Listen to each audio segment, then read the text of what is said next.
السلام عليكم ورحمة الله وبركاته. إن الحمد لله نحمده ونستعينه ونستغفره ونعوذ بالله من شرور أنفسنا ومن سيئات أعمالنا.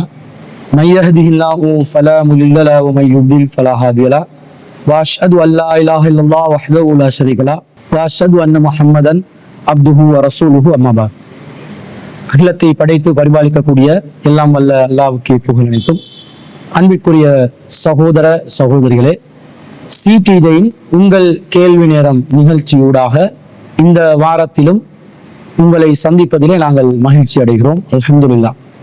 இந்த நிகழ்ச்சியின் முழுமையான நோக்கம் மார்க்கம் சம்பந்தப்பட்ட உங்களுடைய சந்தேகங்களுக்கு குர்ஆன் ஹதீஸ் அடிப்படையிலிருந்து பதிலளிப்பதாக அமைந்திருக்கிறது. எனவே நீங்கள் முன்வைக்கின்ற உங்களுடைய கேள்விகளுக்கு குர்ஆன் ஹதீஸ் அடிப்படையிலே ஆய்வு செய்து நாங்கள் பதில் வழங்கி கொண்டு வருகிறோம். அந்த வரிசையிலே இந்த வாரத்திற்கான நாங்கள் தெரிவு செய்திருக்கக்கூடிய கேள்விகளில் முதலாவது கேள்வியாக 3 சகோதரர்கள் கேள்வி கேட்டிருக்கிறாங்க.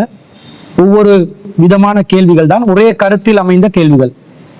என்ன கேட்கிறாருன்னு சொன்னா, பையத் செய்யாதவன் முஸ்லிம் இல்லை என்று ஜமாத்துல் முஸ்லிமின் என்ற ஒரு கூட்டம் வாதிட்டு வருகிறது.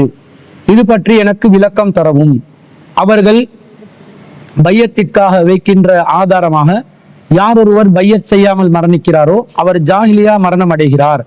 2வது, கருப்பு நிற அடிமையாக இருந்தாலும் அவருக்கு கட்டுப்படுங்கள் என்ற கருத்தை முன்வைக்கிறார்கள். பல்வேறு ஆதாரங்களை சான்றுகளையும் அவர்கள் முன்வைக்கிறார்கள். இதன் அடிப்படையில் பையத் பற்றி விளக்கத்தை தருக என்று ஒரு சகோதரர் கேட்கிறார். இன்னொரு சகோதரர் ஜமாத்துல் முஸ்லிமின் பற்றி விளக்கம் தர முடியுமா என்று கேட்கிறார். அவர் நிஃப்ராஸ் பின் இத்ரீஸ் என்று அவருடைய பெயரை குறிப்பிட்டிருக்கிறார். மற்றும் ஒரு சகோதரர் இஸ்லாத்தின் நுழைவாயில் பையத்தா கலிமாவா பதில் தரவும் என்று நஜீப் பின் அப்துல் நாசர் என்று சொல்லக்கூடிய ஒரு சகோதரர் கேட்டிருக்கிறார். இந்த 3 சகோதரர்களும் அடிப்படையாக கேட்டிருக்கக்கூடிய கேள்வி என்று சொன்னா, பையத் செய்யுமாறு இஸ்லாம் வலியுறுத்துகிறதா? ஒருவர் இஸ்லாத்துக்கு நுழைவதாக இருந்தால் பையத் செய்ய வேண்டும் என்று அல்லாஹும் அல்லாஹ்வுடைய தூதரும் நமக்கு வழிகாட்டி இருக்கிறார்களா என்றுதான் அந்த கேள்விகளின் சாராம்சமாக இருக்கிறது. அன்புக்குரிய சகோதரர்களே, ஒருவர் இஸ்லாத்திற்கு நுழைவதாக இருந்தால் அவர் ஷஹாதத்தை சொல்ல வேண்டும் என்றுதான் இஸ்லாம் சொல்கிறது. நாம் அனைவரும் அறிந்து வைத்திருக்கக்கூடிய சஹீஹுல் புகாரியில் வரக்கூடிய செய்திதான், புனியல் இஸ்லாமு அலா ஹம்ஸின், இஸ்லாம் என்பது 5 தூண்கள் மீது நிறுவப்பட்டுள்ளது. ஷஹாதத்து அல்லா இலாஹ இல்லல்லாஹ் வ அன்ன முஹம்மதன் அப்துஹு வ ரசூலுஹு. அதுல அடிப்படையானது அல்லாவை தவிர வணக்கத்துக்குரியவன் வேறு யாரும் இல்லை என்று ஒருவர் ஷஹாதா கூற வேண்டும், உறுதி அளிக்க வேண்டும். முஹம்மது நபி ஸல்லல்லாஹு அலைஹி வஸல்லம் அவர்கள் அல்லாவின் அடிமையும் தூதருமாவார் என்று உறுதியளிக்க வேண்டும் என்பதுதான் அதனுடைய அடிப்படையானது. இந்த ஷஹாதாவை யார் சொல்கிறார்களோ அவர்கள் தான் முஸ்லிம்களாக மாறுகிறார்கள். அப்போ ஒருவர் முஸ்லிமான பிறகுதான் அடுத்ததாக தொழுகை கடமையாகும், அதுக்கு அடுத்ததாக ஜகாத்து கடமையாகும், நோன்பு கடமையாகும், ஹஜ்ஜு கடமையாகும். இதெல்லாமே ஒருவர் முஸ்லிமான பிறகு கடமையாக கூடியவைகளாக இருக்கின்றன. அப்ப ஷஹாதா என்பதுதான் இஸ்லாத்தின் நுழைவாயில் என்பதில் எந்த ஒரு மாற்று கருத்தும் இல்லை. ஆனா ஜமாத்துல் முஸ்லிமினை சேர்ந்த சகோதரர்கள் என்ன சொல்கிறார்கள் என்று சொன்னா, ஒருவர் முஸ்லிமாக வேண்டும் என்றால் பையத்தை செய்ய வேண்டும் என்று சொல்கிறார்கள். அவங்க அதற்கு என்ன ஹதீசுகள் ஆதாரமா வைக்கிறாங்களோ அதுக்குரிய விளக்கம் என்னன்றதை பார்ப்பதற்கு முன்பதாக ஒருவர் முஸ்லிம் ஆவதற்கு பையத் செய்ய வேண்டுமா என்பதை பற்றி அல் குர்ஆன் என்ன சொல்கிறது என்பதை நாங்கள் பார்ப்போம். அல்லாஹ் தஆலா திருக்குர்ஆன்ல 60வது அத்தியாயத்துல 12வது வசனத்துல சூரத்துல் மும்தஹினால அல்லாஹ் சொல்லும் போது, யா அய்யுவன் நபியு, நபியே என்று அல்லாஹ் நபியை விழித்து பேசுகிறார். இதா ஜாஅகல் முஃமினாத்து, நபியே உங்களிடம் விசுவாசம் கொண்ட பெண்கள் வந்தால், எதற்காக வந்தால்?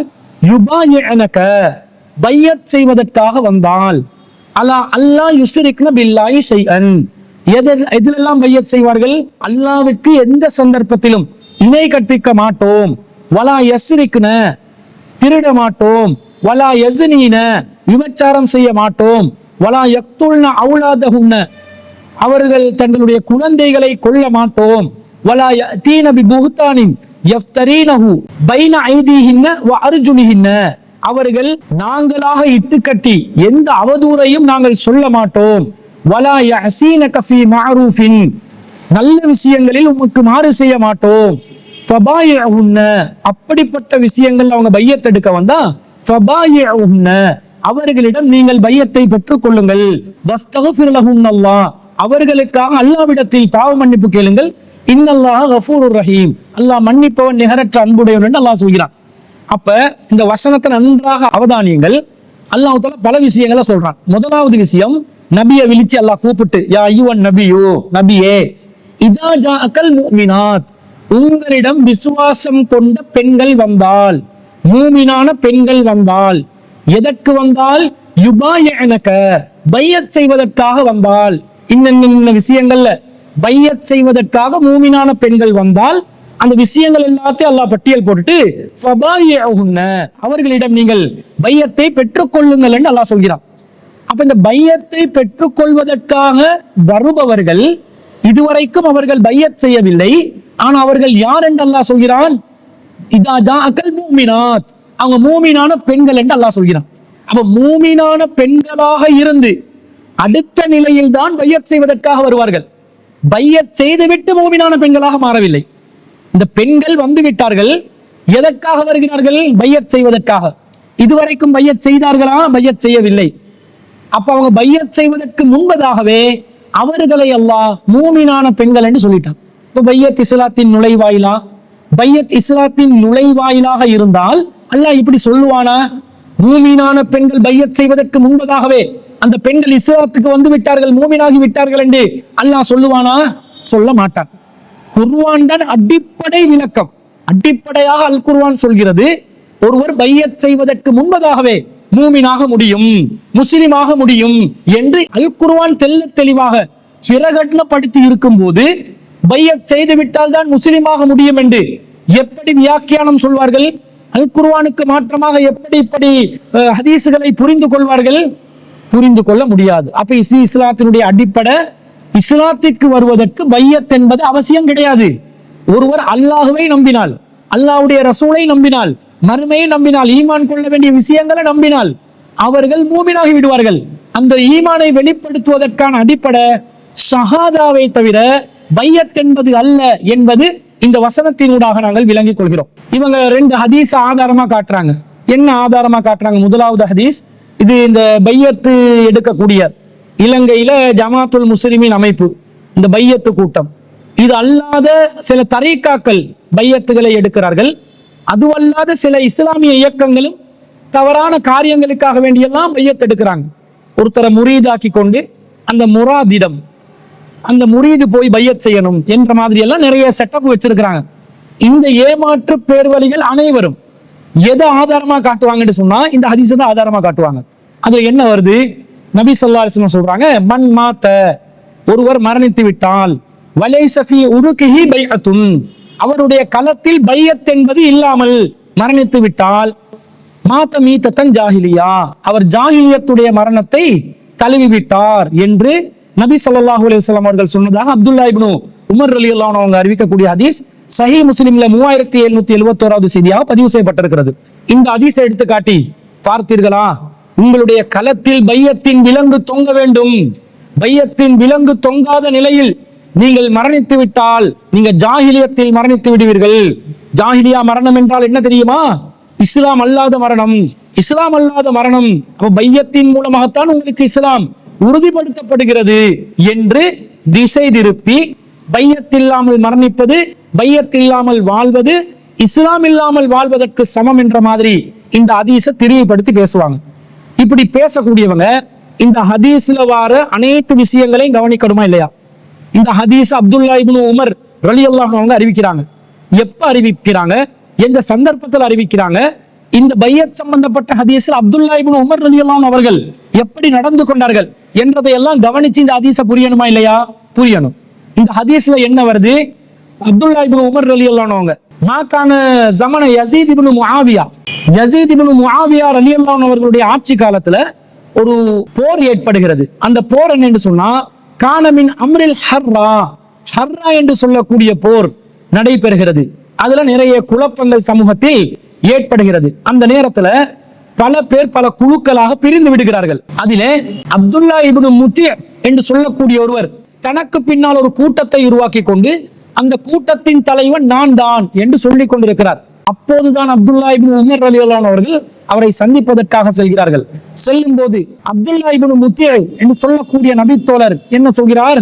இத்ரஹு லி அபி அப்துர் ரஹ்மான் விசாதா, அபு அப்துர் ரஹ்மானுக்கு ஒரு தலையணைய போடுங்க, அவர் கொஞ்சம் உட்கார்ந்து கொள்ளட்டும், வசதியா உட்காரட்டும் என்று சொல்கிறார்.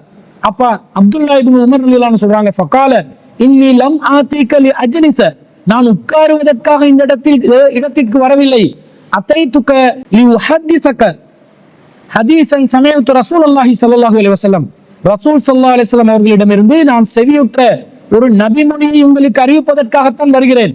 யகூலு சமயத்து ரசூலுல்லாஹி ஸல்லல்லாஹு அலைஹி வஸல்லம் யகூல், ரசூல் ஸல்லல்லாஹு அலைஹி வஸல்லம் அவர்கள் என்ன சொன்னார்கள் தெரியுமா?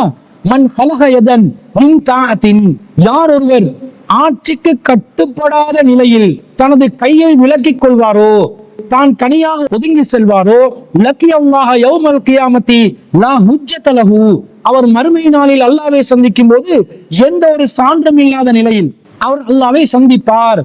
அதுக்கு பிறகுதான் சொல்கிறார், வமன் மாத்த வலைஸ ஃபீ உனுகிஹி பைஅத்துன், யார் ஒருவர் தனது களத்தில் பையத்தின் விலங்கு இல்லாமல் மரணிக்கிறார்களோ, மாத்த மீத்தத்தன் ஜாஹிலியா, அவர் ஜாஹிலியத்தின் மரணத்தை தழுவுகிறார் என்று அப்துல்லா இப்னு உமர் ரலியல்லாஹு சொல்றாங்க. அப்ப ஒரு ஆட்சிக்கு எதிராக நீங்கள் கிளர்ச்சி செய்கிறீர்களே, தனியாக ஒதுங்கி இருக்கிறீர்களே, ஆட்சிக்கு எதிராக மக்களை திரட்டுகிறீர்களே, இது நல்லது அல்ல. அந்த ஆட்சிக்கு நீங்க கட்டுப்படணும், ஆட்சிக்கு கீழே நீங்க வந்து சேரணும். ஆட்சிக்கு பையத் செய்யாமல் நீங்கள் விலகி சென்றால் அதுதான் ஜாஹிலியத்தின் மரணம் என்று அப்துல்லா இப்னு உமர் ரலியல்லாஹு அவர்கள் இந்த ஹதீஸ அறிவித்து அந்த சூழ்நிலையை வைத்து இலகுவாக புரிந்து கொள்வதற்கு முடியுமா? இல்லையா? முடியும்.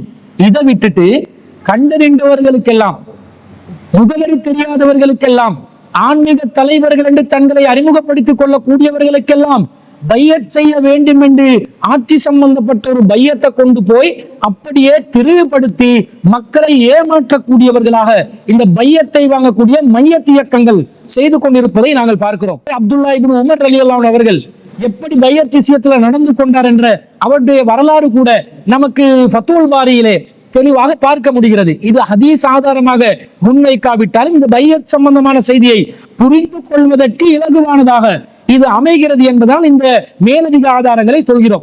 அவர் எந்த அளவுக்கு செய்கிறார்? ஆரம்பத்தில் அலி ரலியல்லாஹு அவர்கள், முஆவியா ரலியல்லாஹு அவர்கள் தனித்தனியாக பிரிஞ்சு 2 ஆட்சியை வச்சு கொள்றாங்க. இந்த நேரத்தில் அப்துல்லா இப்னு உமர் ரலியல்லாஹு அவர்கள் அலி ரலியல்லாஹு அவர்களுக்கும் பையத் செய்யவில்லை, முஆவியா ரலியல்லாஹு அவர்களுக்கும் பையத் செய்யவில்லை, அப்படியே ஒதுங்கி நிற்கிறார்கள். அதே போன்று அப்துல்லா இப்னு உமர் ரலியல்லாஹு அவர்களுக்கு சிரியாவில் கவர்னர் பொறுப்பை ஏற்றுக்கொள்ள சொல்லி அழைப்பு வந்த நேரத்துல கூட அதையும் அவர் மறுக்கிறார். 2 ஆட்சி, நீங்க ஆட்சியிட அந்த சீரமைப்பை குலைத்து விட்டீர்கள், 2 ஆட்சியாக நீங்கள் நடத்தினால் எப்படி பையத் பண்றது? பையத் செய்ய முடியாது என்று ஒதுங்கிக் கொள்கிறார். பிறகு முஆவியா ரலியல்லாஹு அவருடைய காலத்துல ஹசன் இப்னு அலி ரலியல்லாஹு அவர்கள் தன்னுடைய ஆட்சியை சமரசம் செய்து ஒரு ஆட்சிக்கு கீழே இஸ்லாமிய ஹிலாஃபத்தை கொண்டு வருகிறார்கள். அந்த நேரத்தின் போது மக்கள் அணிதிரண்டு பையத் செய்கிறார்கள். அப்ப முஆவியா ரலியல்லாஹு அவர்களுக்கு பிறகு அவருடைய மகன் யஸீத் இப்னு முஆவியா ரலியல்லாஹு அவர்கள் ஆட்சியை நடத்தி போறாங்க. அப்போ ஒரே ஒரு ஆட்சி மட்டும் இருக்குது. அந்த நேரத்துல தான் அப்துல்லா இப்னு உமர் ரலியல்லாஹு அவர்கள் பையத் செய்தார்கள் என்று வருது. அப்ப பையத் இல்லாம கொஞ்சம் காலம் வாழ்ந்தாரு. அப்ப அவர் ஜாஹிலியத்துல இருக்கக்கூடிய நிலையிலையா இந்த காலத்துல இருந்தார்? அந்த பையத் என்பது ஆட்சிக்கு கட்டுப்பட்டு நடக்கக்கூடிய விதத்தில் வரணும், ஆட்சியும் ஒன்றாக இருக்கணும். ஆட்சி ஒன்றாக இருக்கும் நிலையில் அந்த ஒருமித்த ஆட்சிக்கு கீழே பையத் செய்து வாழ வேண்டும் என்ற செய்தியை தான் இந்த முஸ்லிம்ல வரக்கூடிய செய்தி சொல்வதனால உமர் ரலியல்லாஹு அவர்கள் மிகவும் கவனமாக இருந்து அந்த விஷயத்திலே பையத்தை நடைமுறைப்படுத்தி இருக்கிறார்கள் என்பதை நாங்கள் பார்க்கக்கூடியதாக இருக்கிறது. இது மாத்திரம் அல்லாமல் மீண்டும் ஹிலாஃபத்திலே ஒரு பிரச்சனை ஏற்படுகிறது. அப்துல்லா இப்னு ஜுபைர் ரலியல்லாஹு அவர்கள் காபாவை மட்டும், மக்காவை மட்டும் தனி ஆட்சி பிரதேசமாக பிரகடனப்படுத்துகிறார். அந்த நேரத்துல ஹஜ்ஜாஜ் பின் யூசுப் என்று சொல்லக்கூடியவர் கலீஃபா உரிமையை கோரிய அப்துல்லா இப்னு ஜுபைர் ரலியல்லாஹு அவர்களுக்கு எதிராக போர் பிரகடனம் செய்கிறார். மக்காவையே தாக்கக்கூடிய நிலைக்கு சூழ்நிலை ஏற்படுகிறது. அந்த நேரத்தில் அப்துல்லா இப்னு உமர் ரலியல்லாஹு அவர்கள் ஹஜ்ஜாஜ் பின் யூசுஃபையும் அமீராக ஏற்றுக்கொள்ளவில்லை, அப்துல்லா இப்னு ஜுபைர் அவர்களையும் அமீராக ஏற்றுக்கொள்ளவில்லை. ஹிலாஃபத்துல பிரச்சனை, 2 ஹிலாஃபா ஏற்படுகிறது. யாருக்கு கீழே நான் பையத்துல நிக்க மாட்டேன் என்று ஒதுங்கி நிற்கிறார். அதற்கு பிறகு ஒட்டுமொத்த இஸ்லாமிய சாம்ராஜ்யமும் அப்துல் மலிக் பின் மர்வானுடைய ஆட்சி காலத்துல ஒரு ஆளுகைக்கு கீழே கொண்டு வரப்படுகிறது. அந்த நேரத்தில் தான் அப்துல்லா இப்னு உமர் ரலியல்லாஹு அன்ஹு அவர்கள் அப்துல் மலிக் பின் மர்வான் என்று சொல்லக்கூடிய ஆட்சியாளருக்கு பையத் செய்தார்கள் என்று நாங்கள் பார்க்கிறோம். என்ன காட்டுது? இது ஆட்சியாளருக்கு செய்ய வேண்டிய பையத்து. ஆட்சியாளர் இருக்கும்போது கட்டுப்படுதலில் இருந்து நீங்கள் விலகிச் செல்ல வேண்டாம். கட்டுப்படுதலில் இருந்து நீங்கள் விலகிச் சென்றால் ஜாஹிலியத்தின் மரணம் உங்களுக்கு ஏற்படும். கட்டுப்படுவது எப்படி? ஆட்சி குர்ஆன் சுன்னா அடிப்படையில் நிலை பெறும் காலம் எல்லாம் ஆட்சியாளருடைய கட்டளைகளுக்கு கட்டுப்பட்டு வாழ்வதுதான் கட்டுப்படுதல் என்பது. அதுவும் மார்க்கத்துக்கு முரணாக ஆட்சியாளர் கட்டளையிட்டால் அதிலும் கட்டுப்பட வேண்டியதில்லை என்பது இஸ்லாத்தின் நிலைப்பாடாக இருக்கிறது. அத்தாஅத்து ஃபில் மஅரூஃப், கட்டுப்படுதல் என்பது நன்மையான காரியங்களில் மாத்திரம்தான் என்று இஸ்லாமிய மார்க்கம் நமக்கு சொல்லித் தருகிறது.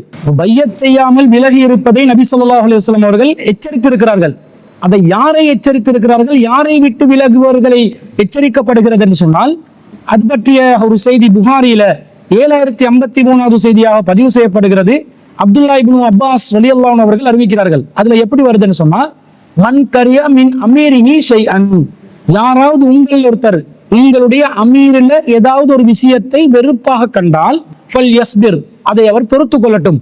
ஃபஇன்னஹு மன் ஸரஜ மினஸ் சுல்தானி ஷிப்ரன், யார் ஒருவர் சுல்தானை விட்டு ஒரு ஜானளவு விலகிச் செல்வாரோ மாத்த மீத்தன் ஜாஹிலியா, அவர் ஜாஹிலியத்தின் மரணத்தை தழுவுகிறார் என்று நபி ஸல்லல்லாஹு அலைஹி வஸல்லம் அவர்கள் கூறி இருக்கிறார்கள். அப்ப இந்த சுல்தானை விட்டு விலகுவது, சுல்தானுக்கு பையத் செய்யாமல் இருப்பது, சுல்தானுக்கு கட்டுப்படாமல் இருப்பதைத்தான் நபிகள் நாயகம் ஸல்லல்லாஹு அலைஹி வஸல்லம் அவர்கள் பைஅத் மூலமாக சொல்லி இருக்கிறார்களே தவிர, இங்க இருக்கக்கூடிய ஆன்மீக தலைவர்கள் எல்லாம் சுல்தான்களா? இவர்கள் சொல்லில் சுல்தான்கள், செயலில் சைத்தான்கள். சொல்லில் சுல்தானாக இருப்பவர்களுக்கெல்லாம் பையத் செய்யணும் என்றதில்லை. யாரிடம் பையத் செய்ய வேண்டும்? யார் அதிகாரத்தை பெற்ற சுல்தானாக இருக்கிறாரோ, யார் ஆட்சி அதிகாரத்தில் இருக்கக்கூடிய சுல்தானாக இருக்கிறாரோ, அத்தகைய சுல்தான் ஒருவருக்கு பையத் செய்வதை பற்றி தான் இந்த செய்தியை நபி ஸல்லல்லாஹு அலைஹி வஸல்லம் சொல்றாங்க.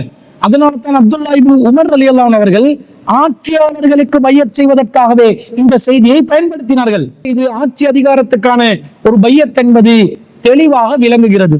இதை விட்டுட்டு ஆன்மீக தலைவர்களிடம் பையத் செய்வதும், அப்படி பையத் செய்தால்தான் இஸ்லாத்துக்குள்ள நாங்க நுழைந்ததாக கருதப்படுவதும் என்பது குர்ஆன் ஹதீஸுக்கு மாற்றமான அப்பட்டமான ஒரு தவறான செயல் என்பதை நாம் தெளிவாக விளங்கிக் கொள்கிறோம். இன்னும் சொல்ல போனால், பையத் என்பது ஆன்மீக ரீதியாக செய்யப்படுகின்ற பையத்தாக இருந்தால் அந்த பையத்தை பெற்றுக்கொள்வதற்கு தகுதியானவன் யார் என்றால் அல்லாஹு ரப்புல் ஆலமீன் மாத்திரம்தான். ஏன்? நாங்கள் ஆன்மீக ரீதியாக நம்முடைய இபாதத்துகளை யாருக்கு முன்வைக்க வேண்டும்? அல்லாவுக்கு தான் முன்வைக்க வேண்டும். அல்லாவுக்கு தான் நாங்கள் பையத் செய்ய வேண்டும். அதனால தான் நபி ஸல்லல்லாஹு அலைஹி வஸல்லம் அவர்களிடம் அல்லாஹ் தஆலா பையத்தை பெற்றுக்கொள்ளுமாறு சொல்கிறான். அல்லாவுக்கு செய்ய வேண்டிய பையத்தை அல்லாவின் தூதரிடத்தில் செய்யுமாறு அல்லாஹ் சொல்கிறான்.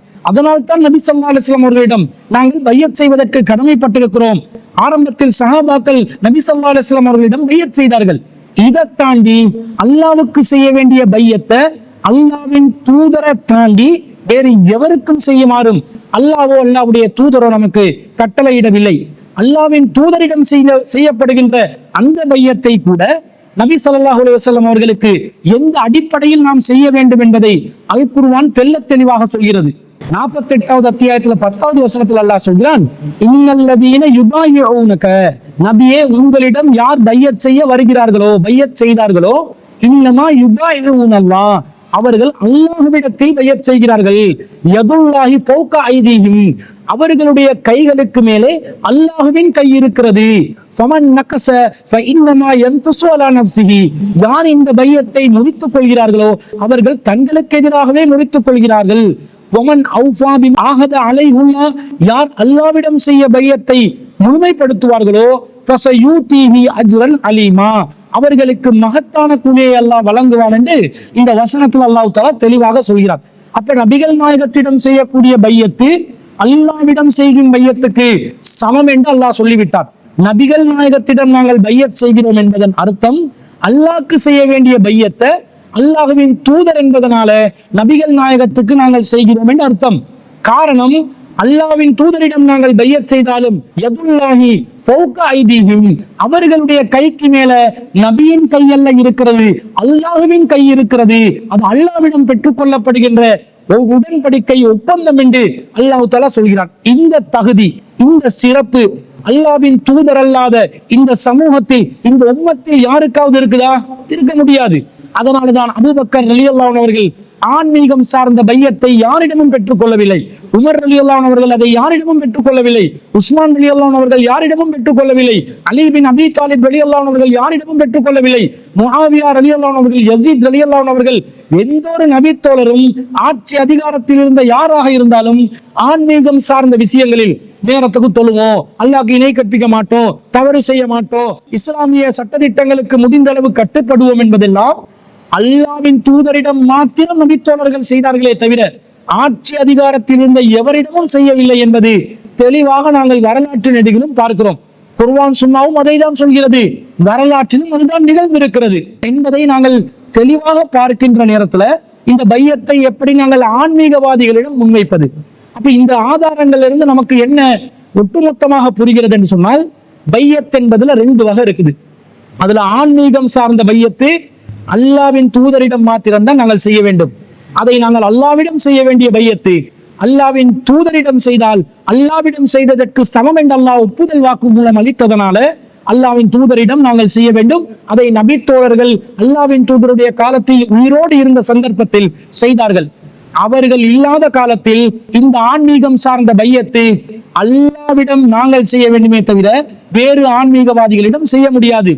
அதே நேரத்துல அந்த பையத்தை நாங்கள் செய்வதாக இருந்தாலும் அந்த பையத் செஞ்சதனாலதான் நாங்கள் முஸ்லிம் ஆனோமா என்று கேட்டால் அதனால் முஸ்லிமாகவில்லை.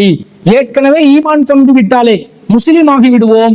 அதற்கு பிறகு செய்கின்ற அல்லாஹ்வின் தூதருடைய காலத்தில் வாழ்ந்த மக்களுக்கு பிரத்யேகமான வணக்கமாக அந்த ஆன்மீக பையத் இருந்திருக்கிறது என்பதை நாங்கள் குர்ஆன் ஹதீஸிலிருந்து விளங்குகிறோம்.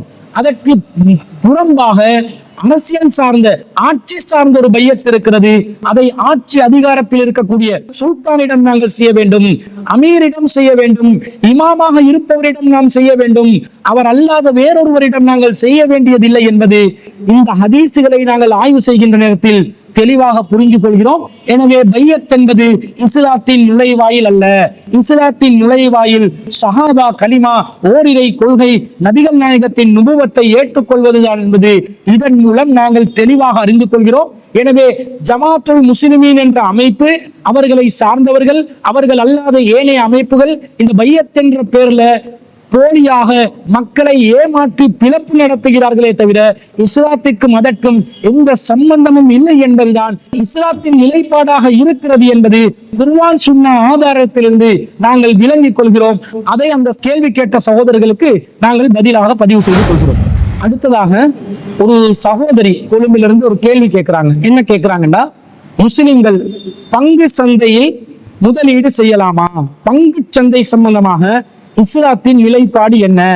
அந்த பங்கு சந்தையில் இடைத்தரகர்களாக இருக்கக்கூடியவர்களோட முஸ்லிம் பெண்களுக்கு பேசுவதற்கு, தொலைபேசி மூலமாக பேசுவதற்கு அனுமதி இருக்கிறதா என்று, இது பங்கு சந்தையில பல நிறுவனங்கள், பல வியாபார நிறுவனங்கள் முதலீட்டாளர்களாக இருப்பார்கள். அவர்களுடைய அந்த வியாபார தளம் ஹலாலாக இருக்கிறதா, ஹராமாக இருக்கிறதா என்பதை எப்படி நாங்கள் அறிந்து கொள்வது? அதற்கு ஏதும் சான்றிதழ்கள் இருக்கின்றனவா என்று அந்த சகோதரி ஒரு கேள்வியை கேட்டிருக்கிறார். இந்த பங்குச்சந்தை என்பது ஷேர் மார்க்கெட்னு நாங்க சொல்லுவோம். அது உண்மையிலே ஒரு வியாபாரமா என்று கேட்டா அது உண்மையிலே ஒரு வியாபாரமே அல்ல. அதை முதலில் நாங்கள் புரிந்து கொள்ள வேண்டும். பங்குச்சந்தை என்று சொன்னால் பொதுவாக ஒரு முதலீட்டாளர் இருப்பார், ஒரு வியாபார நிறுவனம் இருக்கும். அந்த வியாபார நிறுவனத்திற்கு முதலீடு செய்வதற்கு பணம் தேவைப்படும். அப்படி பணம் தேவைப்பட்டால் முதலீட்டாளர்களாக இருப்பதற்கு பொதுமக்களுக்கு அழைப்பு கொடுத்து, வியாபாரத்தில் உரிமையாளர்களாக, சொந்தக்காரர்களாக இருக்கக்கூடியவர்கள் முதலீடு செய்திருப்பார்கள்.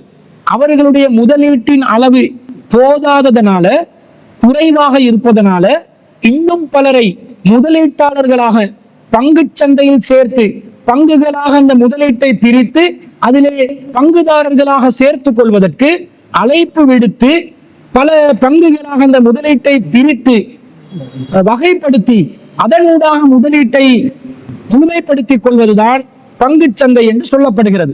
உதாரணமாக சொல்வதாக இருந்தா, ஒரு ஷேர் மார்க்கெட் என்றதில் இலகுவாக புரிந்து கொள்வதாக இருந்தா, ஒரு குறிப்பிட்ட நிறுவனம் 1 கோடி ரூபாய் மூலதனத்தை வச்சு இயங்கி வர்றாங்க. இதுல அவங்க என்ன செய்வாங்கன்னு சொன்னா, அதுல 70% முதலீட்டை, மூலதனத்தை அந்த வியாபாரத்தின் உரிமையாளர்கள் முதலீடு செய்வார்கள். இன்னும் 30% முதலீட்டு மூலதனம் அவர்களுக்கு தேவைப்படும். அப்ப என்ன செய்வாங்க? 70 லட்சத்தை ஆரம்ப உரிமையாளர்கள் முதலீட்டாளர்களாக இருக்கக்கூடியவர்கள் மூலதனத்துக்கு முதலீடு செய்வார்கள். மீதமுள்ள 30 லட்சத்தை பொதுமக்களிடம் மூலதனத்தில் சேர்த்துக் கொள்வதற்காக அந்த மூலதனத்தை பங்குகளாக பிரித்து 30 லட்சத்தை பங்குகளாக பிரித்து பொது சந்தையில அவர்கள் அதை விற்பனைக்கு விடுவார்கள். அப்ப அந்த பங்குகளை யாரெல்லாம் வாங்கிக் கொள்கிறார்களோ வாங்கும் பொழுது அந்த மூலதனத்திற்கு தேவையான 30 லட்சம் ரூபாய் சேர்ந்துவிடும். அப்ப 70 லட்சத்துக்கு அந்த நிறுவனம் சொந்தக்காரர்களாகவும் மீதமுள்ள 30 லட்சத்துக்கு பொதுமக்களுடைய பங்குகளையும் சேர்த்து பொதுமக்களையும் முதலீட்டாளர்களாக சேர்த்துக் கொள்ற முறைதான் பங்கு சந்தை என்று சொல்லப்படுகிறது. இதை மேலோட்டமா நாங்க பார்த்தோம் என்று சொன்னா இதுல ஏதாவது தவறு இருக்கிற மாதிரி இருக்குதா? ஒருத்தரை மூலதனம் தேவைப்படுது, மூலதனத்துக்கு காசு போதாம இருக்கிறதுன்னு சொன்னா இன்னொருத்தரை சேர்த்து கொண்டு மூலதனத்துக்காக இன்னொருத்தருடைய உதவியை பெற்றுக் கொள்வது, அந்த மூலதனத்துல அவர் முதலீடு செய்யும் மூலதனத்துக்கு அவருக்கு லாபம் கொடுக்கறதுல என்ன பிரச்சனை இருக்குது? அது ஹலாலான ஒரு முறை மாதிரி தான் மேலோட்டமாக பார்க்கும்போது நமக்கு தெரியும். ஆனா அதை உள்ளுக்குள்ளே தெளிவாக நாங்கள் ஆய்வு செய்து பார்த்தால் இதுக்குள்ளே பலவிதமான மோசடிகளும் பல ஏமாற்று வேலைகளும் சூதாட்டங்களும் நிறைபெறுவதை நாங்கள் பார்க்கக்கூடியதாக இருக்கிறது. இப்போ 1 கோடி ரூபாய் மூலதனம், 70 லட்சம் முதலீட்டாளர்கள் ஆரம்ப உரிமையாளர்கள் முதலீடு செய்திருக்கிறார்கள். மீதமுள்ள 30 லட்சத்தை பொதுமக்கள் கிட்ட அவங்க பங்குகளாக வசூலிச்சிருக்கிறாங்க. இப்போ 1 கோடி ரூபாய் முதலீடு இருக்குது. இந்த 1 கோடி ரூபாய் முதலீட்டை யாரு பங்குதாரர்களாக சேர்ந்து கொண்டார்களோ அவர்களுக்கு சொந்தமான அந்த 1 கோடி ரூபாயில 30 லட்சத்தை அதே மாதிரி ஒரு 30 லட்சம் ரூபாய்க்கு இன்னொரு சாராருக்கு அவங்க வித்து போட்டாங்கன்னு சொன்னா, விற்பனை செய்தார்கள் என்று சொன்னா அதுல எந்த தவறும் இருக்காது. ஆனா இந்த பங்குகளாக சேர்க்கப்பட்ட 30 லட்சம் ரூபாய்களை 30 லட்சம் ரூபாவாகவே விற்பனை செய்யப்படுமான்னு கேட்டால் அப்படி விற்பனை செய்யப்படாது. அந்த விற்பனையில பலவிதமான தில்லுமுள்ளு வேலைகள் நடைபெறும். 30 லட்சம் ரூபாய்க்கு வாங்கின பங்குகளை 30 லட்சம் ரூபாய்க்கு விற்காம அதனுடைய விலையை 60 லட்சம் என்று சொல்லி டபுளா சொல்லிடுவாங்க. டபுளா சொல்லி என்ன செய்வாங்க? விற்பனை செய்வார்கள்.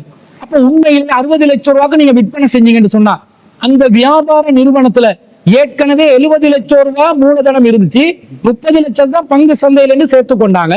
இப்ப இந்த 30 லட்சம் பங்குகளை 60 லட்சம் ரூபாய்க்கு வித்தா ஏற்கனவே உள்ள 70 லட்சம் ரூபாவும் அந்த 60 லட்சம் ரூபாவும் சேர்ந்தா 1 கோடி 30 லட்சம் ரூபாய் அந்த நிறுவனத்துல சொத்துக்களாக இருக்கணுமா இல்லையா? இருக்கணும்.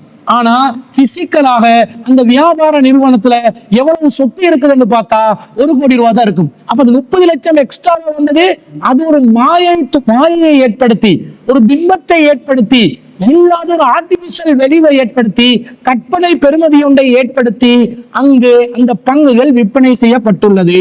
அப்ப இது ஒரு மோசடியா இல்லையா? இல்லாத ஒன்றை இருக்கிற மாதிரி காட்டி அதற்கு ஒரு பெருமதியை ஏற்படுத்தி அதற்காக ஒரு மாயையை உருவாக்கி விற்பனை செய்திருப்பது ஒரு போலி ஏமாற்று வேலையா இல்லையா? இஸ்லாம் இந்த ஏமாற்று வேலையை ஆதரிக்குமா? ஒருபோதும் ஆதரிக்காது. அதே போல 60 லட்சம் ரூபாய்க்கான பங்குகளை அவரிடமிருந்து வாங்கியவர் கொஞ்ச நாள் அந்த பங்குகள் அப்படியே பதுக்கி வச்சு கொண்டு மார்க்கெட்ல ஆர்டிபிஷியலாக விலைகளை உயர்த்துவதற்கான ஏற்பாடுகளை செஞ்சு சில வேளை அந்த முதலீட்டாளர்களாக இருந்த 70 லட்சத்துக்கு ஆரம்ப சொந்தக்காரர்களா இருந்தாங்களே அவங்களே பினாமிகளை ஏற்படுத்தி அந்த 30 லட்சம் பங்குகளை வாங்க வச்சு அதனுடைய விலையை ஆர்டிபிஷியலா 60 லட்சம் என்றாக்கி அந்த 60 லட்சத்தையும் மீண்டும் விற்பனைக்காக வேண்டி என்று சொல்லி அதை 1 கோடி 20 லட்சம் என்று சொல்லி விலையை ஏற்றி பங்குகளுக்கான ஒரு செயற்கையான மதிப்பொன்றை உருவாக்கி அந்த வியாபாரத்தை ஏற்படுத்துவார்கள். பொதுமக்களாக இருக்கக்கூடிய பார்வையாளர்களுக்கு என்ன விளங்கும் என்றா இந்த கம்பெனியோட குட்வில் ஏறுது, இந்த கம்பெனியுடைய செயற்பாடு அந்த வியாபாரம் நல்ல செழிப்பாக நடைபெறுகிறது, எனவே தான் அதிகமான மக்கள் பங்குகளை அதிகமான விலை கொடுத்து வாங்க பார்க்கிறாங்க, எனவே நாங்களும் இதை வாங்கினால் எங்களுக்கும் பல மடங்குகளாக இந்த பங்குகளை சந்தையில் விற்பனை செய்யலாம் என்று நினைச்சு இவங்க ஏமாந்து பங்குகளை வாங்கிக் கொள்வார்கள். இல்லாத ஒரு பெருமதியை இவர்களாக பணம் கட்டி இவர்களாக உருவாக்கி ஏமாற்றத்தின் காரணமாக வாங்குகிறார்கள் என்று சொன்னார். ஒருத்தரை ஏமாத்தி ஒரு பொருளை வைக்கிறது இஸ்லாத்துல கூடுமா கூடாதா? கூடாது. ஏமாற்றம் என்பது இஸ்லாத்துல இல்ல. மன் ரஸ்ஸன ஃபலைஸ மின்னா, ஏமாற்றுபவர் மோசடி செய்பவர் நம்மை சார்ந்தவர் இல்லை என்று அல்லாஹ்வின் தூதர் ஸல்லல்லாஹு அலைஹி வஸல்லம் அவர்கள் சொல்லி இருக்கிறார்கள். அப்ப இந்த முதலீட்டாளர்கள் பினாமிகளை ஏற்படுத்தி ஆர்டிபிஷியலாக விலையை கூட்டுறாங்களே, பொதுமக்கள் அந்த பங்குகளை வாங்குறதுக்கு தூண்டுறாங்களே, இந்த செயற்பாடு இஸ்லாத்தின் பார்வையில் ஒரு மோசடியாக பார்க்கப்படுகிறது. எனவே இந்த மோசடியில நாங்களும் ஒரு ஏமாளியாக பங்கு பெற முடியுமா? ஒரு ஒரு மோசடி செய்யக்கூடிய ஒரு வியாபாரத்தை ஊக்குவிக்கக்கூடிய நிலையில நாங்களும் அதுல கூட்டு சேரலான்னு கேட்டால் கண்டிப்பாக கூட்டு சேர முடியாது என்பதுதான் இஸ்லாம் நமக்கு தீர்வாக சொல்கிறது. அதே போன்று அந்த கம்பெனியுடைய பங்கிட விலையை கூட்டுறதுக்காக திட்டமிட்டு சில பேர் செயல்படுவார்கள். அது குறிப்பிட்ட சில வியாபாரிகள் இருந்து, சில முதலீட்டாளர்கள் இருந்து, சில முதலைகள் இருந்து பங்கு சந்தையை முழுசா என்ன செய்வாங்க, கண்ட்ரோல் பண்ணுவாங்க. அவர்கள் நினைத்தால் விலையை ஏற்றுவதும் அவர்கள் நினைத்தால் விலையை குறைப்பதும் என்று ஒரு சூதாட்டமாக இந்த பங்கு சந்தையை நடைமுறையில் செயல்படுத்தி கொண்டு இருக்கிறார்கள். இந்த சூதாட்டத்துக்கு நாங்க ஒரு பங்குதாரராக நாங்களும் சேர்ந்து அவர்களுக்கு ஊக்குவிப்பை ஏற்படுத்த முடியுமா? அவர்கள் செய்யக்கூடிய இந்த காரியத்தை ஆதரிக்க முடியுமா என்று கேட்டால் அப்படி ஆதரிக்க முடியாது. ஃபலா தஆவனு அலல் இஸ்மி வல் உத்வான், பாவத்துக்கும் வரம்பு மீறுதலுக்கும் நீங்கள் ஒருவருக்கொருவர் உதவி செய்து கொள்ளாதீர்கள் என்று இஸ்லாம் சொல்கிறது. எனவே இந்த பங்கு சந்தை என்பது ஒரு ஏமாற்றமாக நடக்கக்கூடிய ஒன்று. முதலாவது, அதுல எந்த வகையிலும் அவர்கள் ஏற்றக்கூடிய அந்த பங்குகளின் விலைக்கு கற்பனை விலை பெறுமதி தான் இருக்கிறதே தவிர அந்த நிறுவனத்தை கள ஆய்வு செய்து இருப்புகளை பிசிக்கலாக எஸ்டிமேட் போட்டால் அப்படிப்பட்ட ஒரு பெறுமதியான சொத்து அந்த நிறுவனத்தில் இருக்காது. இல்லாத ஒரு பொருளுக்கு இல்லாத ஒரு விலையை ஏற்படுத்தி இவர்கள் அந்த சந்தையில பொதுமக்களை ஏமாற்றி மீண்டும் அந்த முதலீட்டாளர்களே தங்களுடைய பினாமிகள் ஊடாக மக்களுடைய பொருளாதாரத்தை சூறையாடக்கூடிய ஒரு வக்கிர புத்தியை பயன்படுத்தி மக்களுடைய பொருளாதாரத்தை சூறையாடக்கூடிய ஒரு மோசடியான வியாபாரமாக பங்கு சந்தை இருப்பதை பார்க்கிறோம். அடுத்தது அன்பிற்குரியவர்களே, பங்கு சந்தையில முதலீடு செய்யறோம். நமக்கு வெளிப்படையாக தெரியக்கூடிய விதத்துல ஒயிட் லிஸ்டட் கம்பெனி என்று சில கம்பெனிகளை வைப்பாங்க. அந்த கம்பெனிகளை பார்த்தா இது டெலிகம்யூனிகேஷன் ஃபீல்ட்ல இருக்குது, இது இம்போர்ட் எக்ஸ்போர்ட் கம்பெனியா இருக்குது, இவங்க ஃபுட்ஸை இம்போர்ட் பண்றாங்க, எக்ஸ்போர்ட் பண்றாங்க, அல்லது இவங்க டெக்னாலஜிக்கு சம்பந்தப்பட்ட எலக்ட்ரானிக் ஐட்டம்ஸ்களை தான் இவங்க வியாபார நிறுவனத்துல விற்பனை செய்யறாங்க.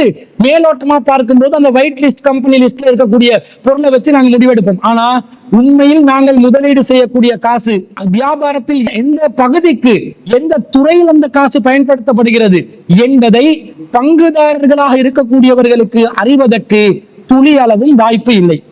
1 கோடி ரூபாய் பெறுமதியான ஒரு வியாபார தளத்துல 70 லட்சம் முதலீட்டாளர்களுக்கு தெரியும் இந்த பணம் எதற்காக வேண்டி பயன்படுத்தப்படுகிறது என்று. 30 லட்சம் ரூபாய் பொதுமக்களுடைய பங்குகளாக வசூல் செய்த அந்த தொகை எதற்காக பயன்படுத்தப்படுகிறது என்று 30 லட்சம் ரூபாய் பங்குதாரர்களாக சேர்ந்தவர்களுக்கு தெரியுமா? தெரியாது.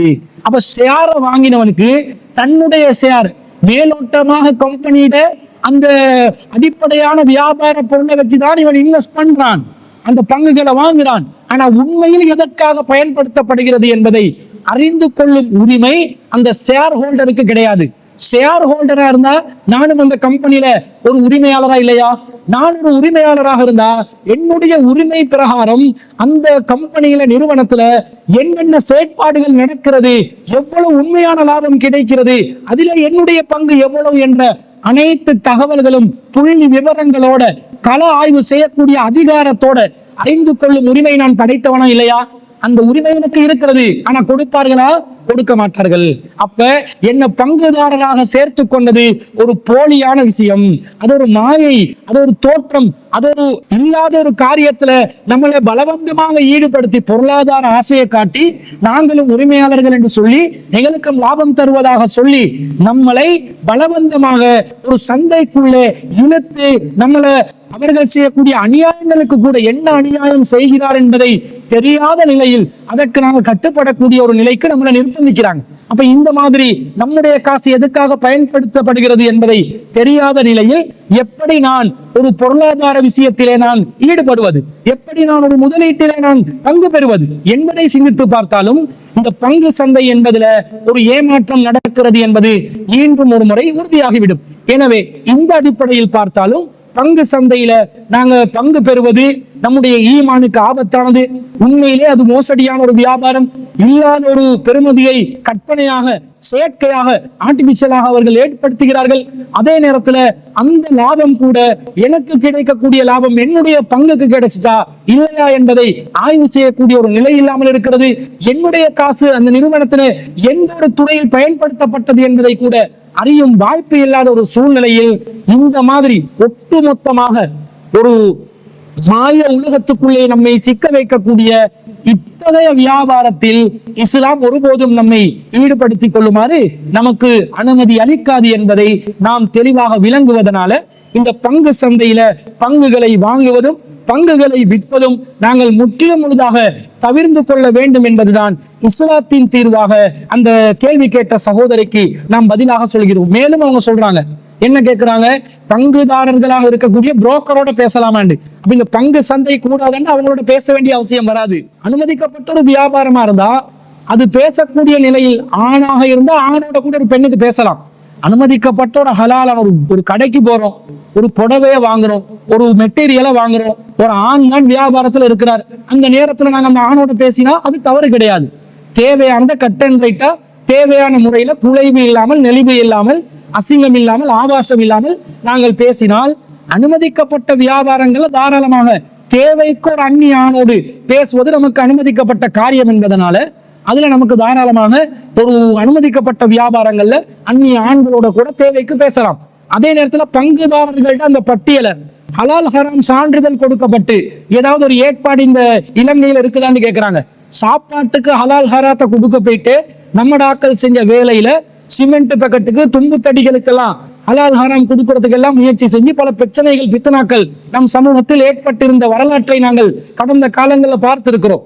இப்ப கூட இஸ்லாமிய சரியா வங்கிகள் என்று சொல்லி பல வங்கிகளுக்கு ஹலால் சான்றிதழ்களை ஜம்மியத்துல் உலமா உட்பட, ஜம்மியத்துல் உலமாவில் இருக்கக்கூடிய முக்கியமான ஆலிம்கள் உட்பட பல ஆலிம்கள் ஒவ்வொரு இஸ்லாமிய வங்கி நிறுவனங்களோடு தொடர்பாகி என்ன செய்யறாங்க, சான்றிதழ்கள் கொடுத்து கொண்டிருக்கிறாங்க. ஆனா ஆதாரம் கேட்டா ஆதாரம் தரமாட்டாங்க. இஸ்லாமிய வங்கி என்றுவாங்க.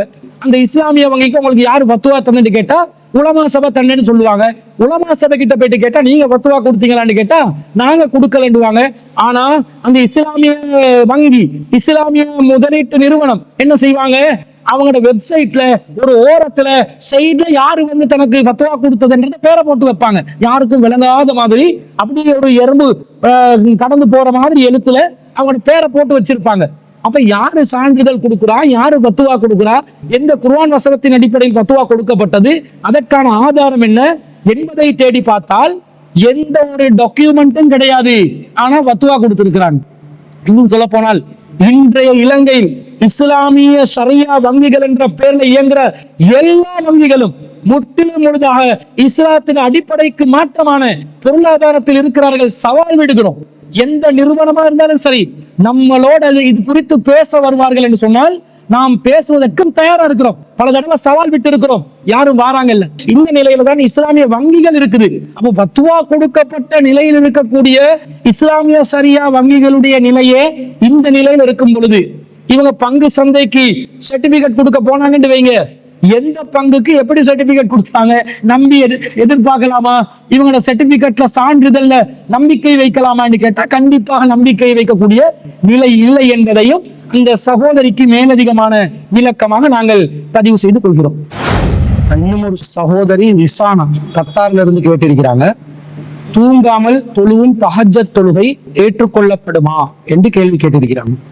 அதாவது நம் சமூகத்துல தஹஜ்ஜத் தொழுகை என்று சொன்னா கட்டாயமாக நாங்க தூங்கிவிட்டு தான் தஹஜ்ஜத் தொழுகையை நிறைவேற்ற வேண்டும் என்ற ஒரு நம்பிக்கை இருக்கிறது. இந்த நம்பிக்கை சரியானதா என்பதை நாங்கள் குர்ஆன் சுன்னாவில் இருந்து ஆய்வு செய்து பார்த்து ஒரு முடிவெடுக்க வேண்டும். பொதுவாக இரவு தொழுகை என்பது இஷா தொழுகைக்கு பிறகிலிருந்து ஃபஜ்ர் தொழுகைக்கு முன்பு வரைக்கும் உள்ள அந்த நேரத்திலே எந்த நேரத்திலும் நமக்கு தொழலாம். அப்ப அந்த இஷாக்கு பிறகிலிருந்து சுபஹு வரக்காட்டிலும் உள்ள நேரத்துல எந்த நேரத்திலும் இரவு தொழுகையை கியாமுல் லைலை தொழுது கொள்ளலாம் என்று நமக்கு நபிகள் நாயகம் ஸல்லல்லாஹு அலைஹி வஸல்லம் அவர்களுடைய ஒரு பொன்மொழியிலிருந்து ஆதாரம் கிடைக்கிறது. எப்படி வருதுன்னு சொன்னா சஹீஹ் முஸ்லிம்ல 1340வது செய்தியில ஒரு ஹதீஸ் பதிவு செய்யப்படுகிறது. அதுல கான ரசூலுல்லாஹி ஸல்லல்லாஹு அலைஹி வஸல்லம் யுஸல்லி ஃபீமா பைன ஐ யஃபுருக மின் ஸலாத்தில் இஷாஹி வஹியல்லதி யதுஉன் நாசுல் அத்தமத இலல் ஃபஜ்ரி 11 ரக்அத்தன். நபி ஸல்லல்லாஹு அலைஹி வஸல்லம் அவர்கள் அல் அத்தமா என்று மக்கள் அழைக்கும் இஷா தொழுகை முடித்ததிலிருந்து, அதாவது இஷா தொழுகைக்கு அல் அத்தமா என்று சொல்லி ஒரு பேரும் இருக்குது. அந்த மக்கள் அழைக்கக்கூடிய அல் அத்தமா என்ற இஷா தொழுகையிலிருந்து இலல் ஃபஜ்ரி, ஃபஜ்ர் வரை காட்டிலும் 11 ரக்அத்தன் 11 ரக்காத்துகள் இரவு தொழுகை தொழுது இருக்கிறார்கள் என்று ஒரு ஆதாரபூர்வமான செய்தி வருது.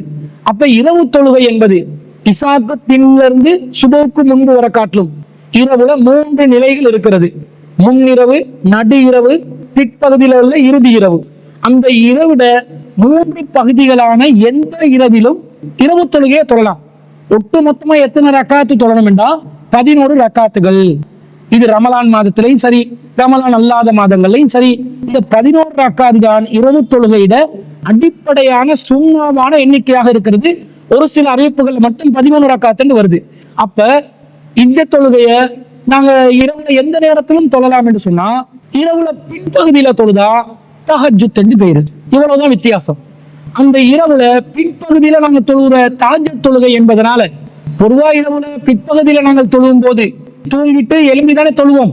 அதனால சில பேர் என்ன பண்ணிட்டாங்கன்னா, நீங்க தூங்கிட்டு மீண்டும் எழும்பிட்டு தொழுவதுதான் தஹஜ்ஜுத்தாகும், அப்படி இல்லாம தொழுதால் அது தஹஜ்ஜுத்தாக கருதப்படாது என்ற மாதிரி சிலர் பத்வா கொடுத்திருக்கிறாங்க. ஆனா இரவுல தூங்கி விட்டுதான் பிற்பகுதியில தொழணும் என்று அல்லாஹ்வின் தூதர் ஸல்லல்லாஹு அலைஹி வஸல்லம் அவர்கள் நமக்கு நிபந்தனையிட்டதாக எந்த ஒரு ஆதாரபூர்வமான செய்தியும் நமக்கு பார்க்க முடியவில்லை. அதே நேரத்துல இஷாக்கு பிறகு இரவுல கடைசி பகுதியில தொழுதா அதுக்கு தஹஜ்ஜுத் என்று பேரு. இந்த தஹஜ்ஜுத் என்பது இரவுல கடைசி பகுதியில தொழுகிற தொழுகைக்கு பேராக வருகிறதே தவிர, தூங்கிவிட்டு தொழுகும் தொழுகை என்ற பேரில் தஹஜ்ஜுத் என்ற பெயர் வரவில்லை என்பதை நாங்கள் புரிந்து கொள்ள வேண்டும். ஏன்னா நபி ஸல்லல்லாஹு அலைஹி வஸல்லம் அவர்கள் இன்னொரு செய்தியில சொல்றாங்க, புகாரில 473வது செய்தியாக பதிவு செய்யப்படுகிறது. அன்ன ரஜுலன் ஜாஅ இலன் நபி ஸல்லல்லாஹு அலைஹி வஸல்லம், ஒரு மனிதர் நபி ஸல்லல்லாஹு அலைஹி வஸல்லம் அவர்களிடம் வந்தார். வஹுவ யஹ்துபு, நபி ஸல்லல்லாஹு அலைஹி வஸல்லம் குத்பா செய்து கொண்டிருக்கும் நிலையில் வந்தார். அவர் கேட்கிறார், ஃபகால கைஃப ஸலாத்துல் லைலி, இரவு தொழுகை எவ்வாறு இருக்க வேண்டும் என்று நபி ஸல்லல்லாஹு அலைஹி வஸல்லம் அவர்களிடம் கேட்கிறார். அப்ப ரசூல் ஸல்லல்லாஹு அலைஹி வஸல்லம் சொல்றாங்க, ஃபகால மஸ்னா மஸ்னா, 2 இருக்க வேண்டும். ஃபைதா ஹஸீத சுப்ஹ, நீங்கள் சுபஹ் நேரத்தை அஞ்சி கொண்டால் ஃபஅவ்திர் பிவாஹிதா, ஒரு ரக்காத்தை கொண்டு அதை வித்ராக்கி கொள்ளுங்கள். தூத்திருலக்க மாக்கது சல்லைத்த, நீங்க தொழுத எல்லாத்தையும் அது ஒற்றைப்படையாக ஆக்கிவிடும் என்று நபி ஸல்லல்லாஹு அலைஹி வஸல்லம் அவர்கள் சொன்னதாக வருகிறது. அப்ப இரவுல இஷாக்கு பிறகிலிருந்து சுபஹ் வரக்காட்டும் நீங்க தொழுற மொத்த தொழுகையும் கியாமுல் லைல் தான். முந்தி தொழுவதனால மட்டுமே அது கியாமுல் லைல் என்று வந்து விடாது. முந்தி தொழுகின்ற தொழுகைக்கு மட்டும் கியாமுல் லைல் என்று அழைக்கப்படாது. பொதுவாக இரவுல தொழுவதெல்லாம் கியாமுல் லைல் தான். ஆனா கடைசி நேரத்துல தொழுகிற தொழுகைக்கு மேலதிகமாக எக்ஸ்ட்ராவாக தஹஜ்ஜுத் என்று ஒரு பேர் வருது. இப்படி நாங்க புரிஞ்சு கொண்டோம் என்று சொன்னா, இந்த கியாமுல் லைல் என்பதும் தஹஜ்ஜுத் என்பதும் ஒரே தொழுகையில பல நேரங்களில் தொழுவும் போது ஏற்படுகின்ற பெயர்களாக நாங்கள் புரிந்து கொள்ளலாம். அடுத்ததாக நபி ஸல்லல்லாஹு அலைஹி வஸல்லம் அவர்கள் பொதுவாக இரவு தொழுகையை எந்த நேரத்திலும் தொழலாம் என்று நமக்கு அனுமதி தந்திருந்தாலும், கடைசி நேரத்துல, அதாவது தஹஜ்ஜுடைய நேரத்துல தொழுவும் தொழுகையை தான் அதிகமாக ரசூல் ஸல்லல்லாஹு அலைஹி வஸல்லம் அவர்கள் வலியுறுத்தி இருக்கிறார்கள். காரணம், அந்த நேரத்திற்கென்று ஒரு சிறப்பு இருக்கிறது. இரவின் இறுதியில் தொழுவது ஒரு சிறப்பானது என்று கருதக்கூடிய விதத்தில் சஹீஹ் புகாரியில 1145வது செய்தி வருகிறது. அதுல எப்படி வருதுண்டா, அபூ ஹுரைரா ரலியல்லாஹு அன்ஹு அவர்கள் அறிவிக்கிறார்கள், அன்ன ரசூலுல்லாஹி ஸல்லல்லாஹு அலைஹி வஸல்லம் கால, ரசூல் ஸல்லல்லாஹு அலைஹி வஸல்லம் அவர்கள் சொன்னார்கள், யன்ஸிலு ரப்புனா தபாரக வ தஆலா, மகத்துவமும் பரக்கத்தும் நிறைந்த நம்முடைய இறைவன் இறங்குகிறான்.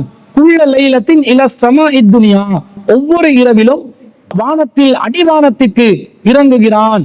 ஹீன யபகா சுல்சுல் லைலில் ஆகிரு, இரவிலே 3 பகுதியில், கடைசி பகுதியில், இறுதி பகுதியில் எஞ்சி இருக்கும் நிலையில் இறைவன் இறங்குகிறான். யகூலு, அந்த நேரத்தில் கேட்பான், மன் யதுஊனி ஃபஅஸ்தஜீப லஹு, யார் என்னிடம் பிரார்த்தனை செய்வார்களோ அவர்களுடைய பிரார்த்தனையை நான் ஏற்றுக்கொள்வேன். மன் யஸ்அலுனி ஃபஅஅதியஹு, யார் என்னிடத்தில் கோரிக்கை வைப்பார்களோ அதை அவர்களுக்கு நான் நிறைவேற்றி தருவேன்.